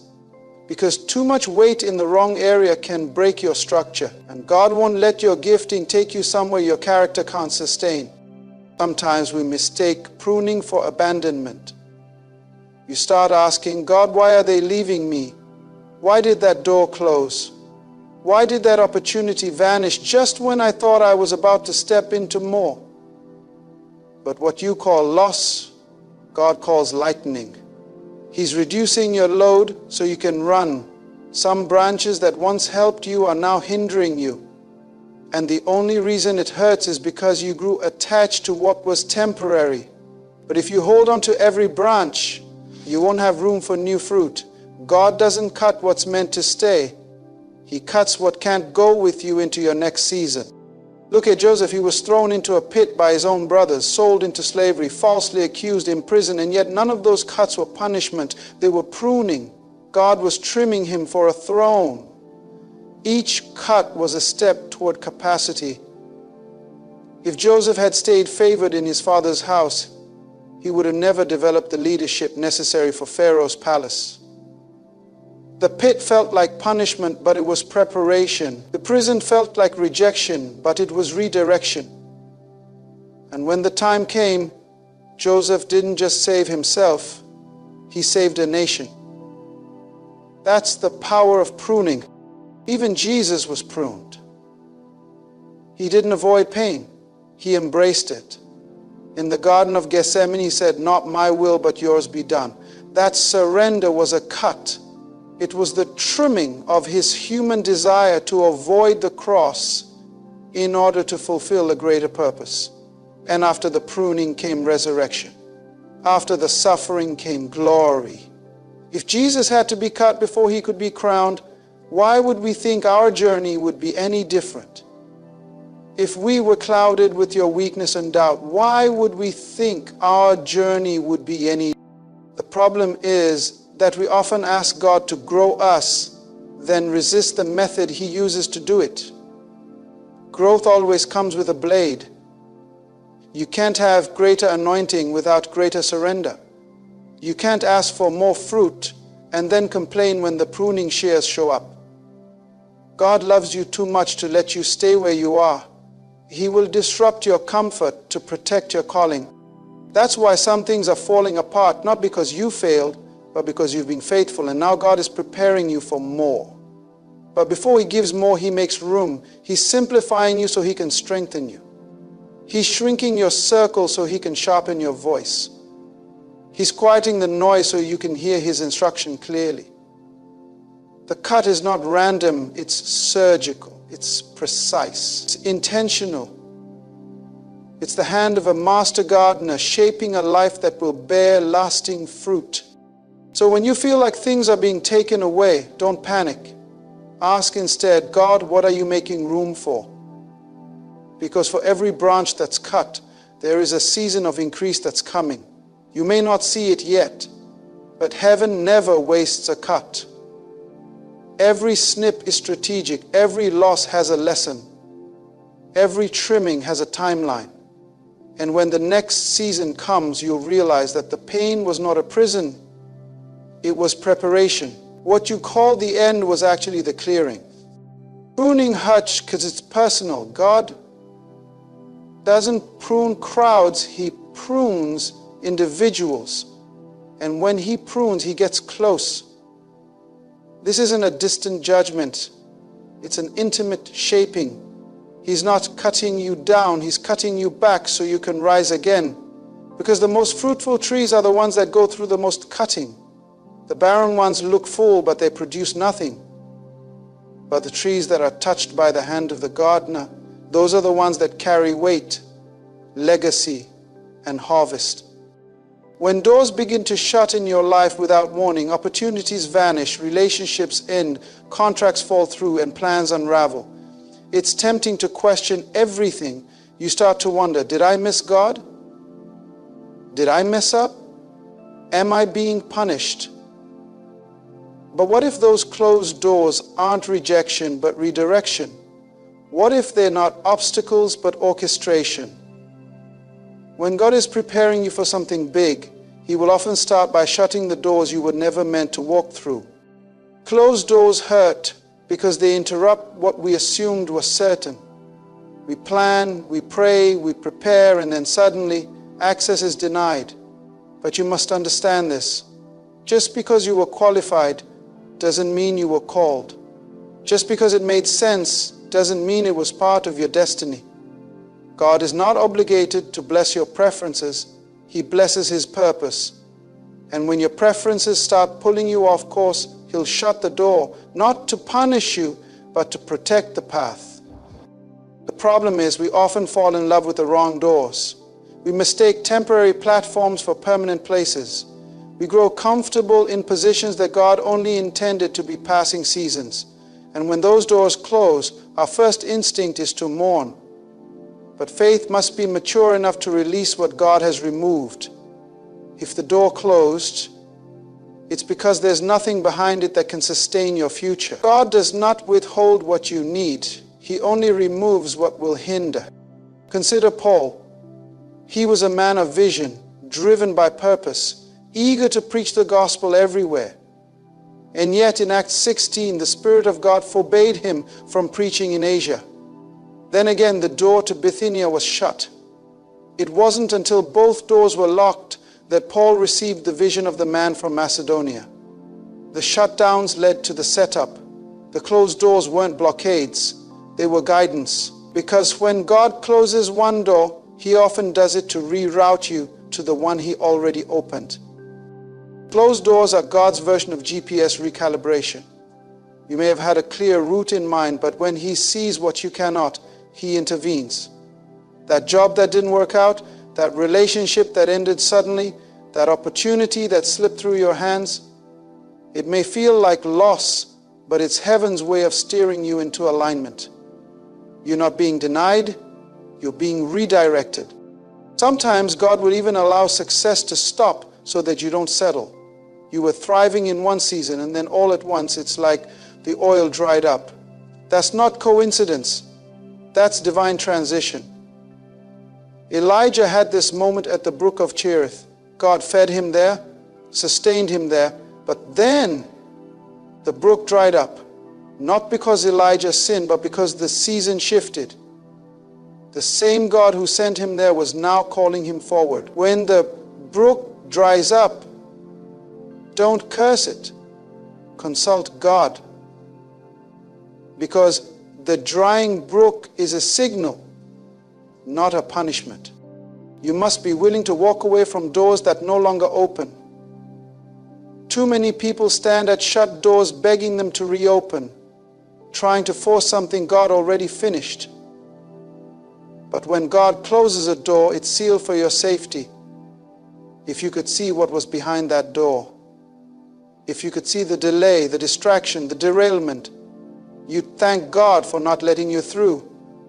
What you call frustration now, you'll call favor later.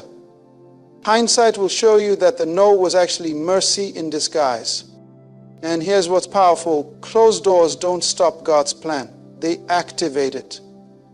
He doesn't need open doors to fulfill His will. He creates doors where there were none. He parts seas. He sends ravens. He opens prison gates without keys. So don't limit your future to human access points. If man shut the door, God can still make a way. And if God shut the door, no man can reopen it. His authority is final. This is why discernment is critical. You must learn to distinguish between a door closed by the enemy and one closed by the hand of God. One is an attack, but the other is alignment. One is meant to stop you, the other is meant to save you. And here's how you'll know the difference. A door closed by the enemy leaves you in confusion and fear. A door closed by God leads you into clarity and peace, even if it hurts at first. God's closed doors often come with a stillness in your spirit that says, this doesn't make sense, but it feels right. So instead of banging on shut doors, ask God, where are you leading me now? Because while you're weeping over what didn't work, heaven is preparing what's next. Don't let disappointment blind you to direction. Don't allow temporary denial to make you forget permanent destiny. The closed door is not the end of your story. It's the turning of the page. And when the new door opens, you'll see why the old one had to shut. You'll understand that every rejection was a redirection. Every delay was protection. Every locked door was grace in disguise. What seemed like a setback was actually a setup. And you walk through the next door, not confused, not bitter, but full of confidence, knowing that the one who opens and closes doors is guiding every step. There comes a point in your journey with God when things begin to align in a way you can't explain. People start offering help you didn't ask for. Opportunities show up that you didn't qualify for. Doors swing open that were never on your radar. And when you try to understand it in natural terms, nothing adds up. That's not coincidence. That's not luck. That's favor. And when favor starts to flow, it's a sure sign that heaven has marked you for something significant. Favor is not the result of manipulation or striving. It's not the outcome of networking or strategy. Favor is the fingerprint of God on your life. It means that God is accelerating what you could never accomplish on your own. You couldn't plan it. You couldn't manufacture it. It's not something you earned. It's something you received.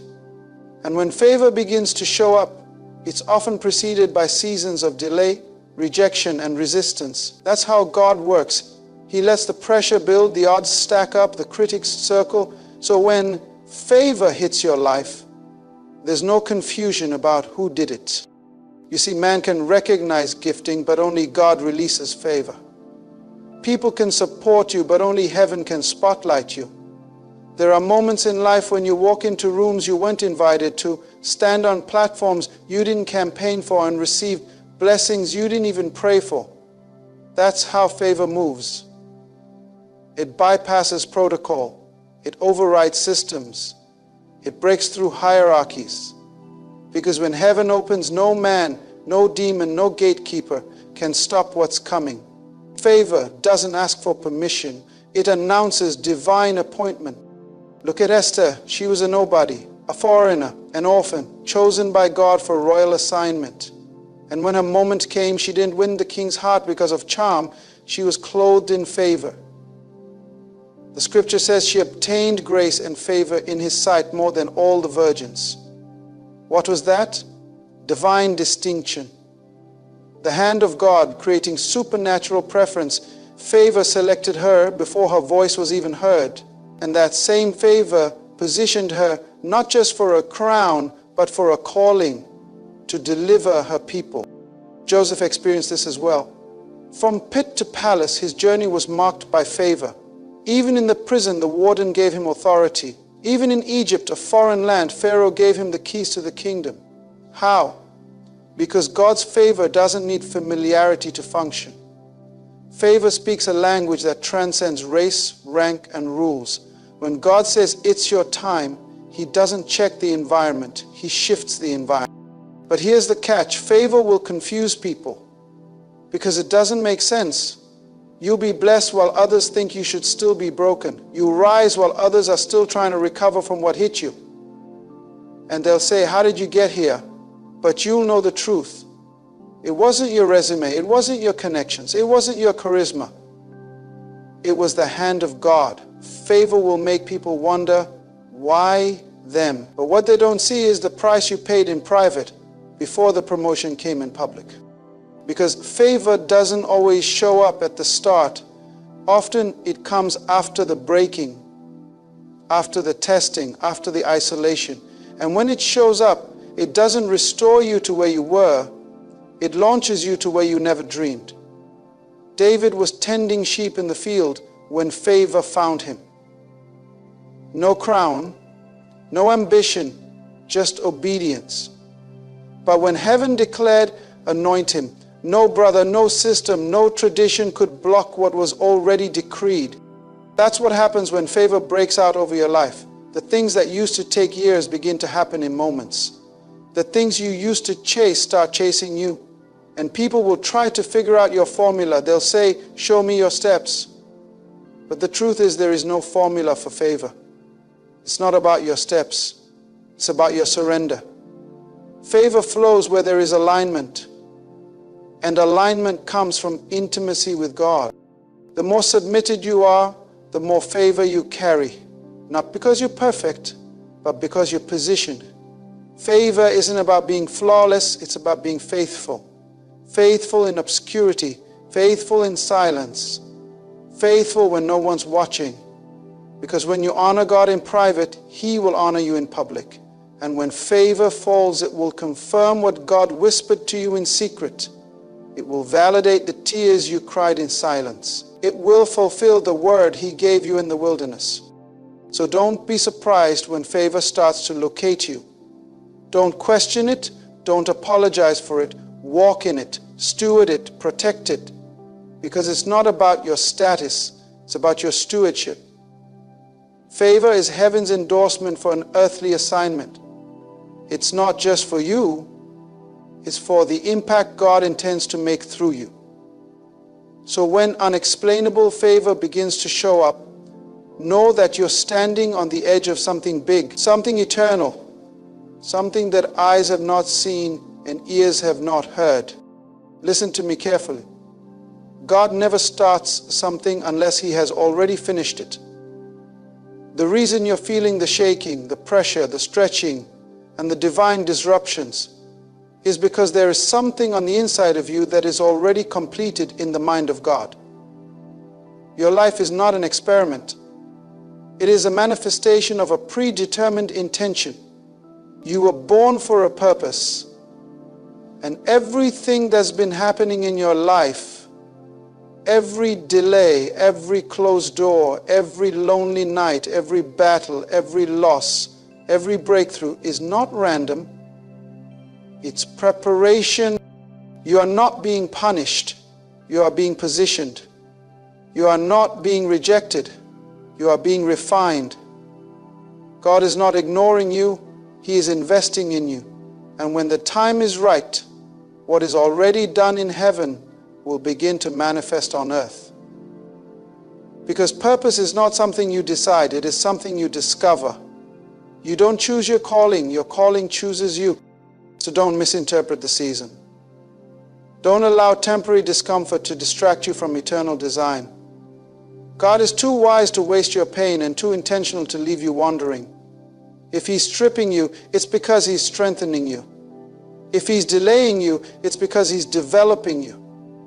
If He's isolating you, it's because He's incubating something in you that must be born in the right time and place. And when that moment comes, when God reveals what He has been working in secret, no man, no system, no force of hell will be able to stop what He has ordained.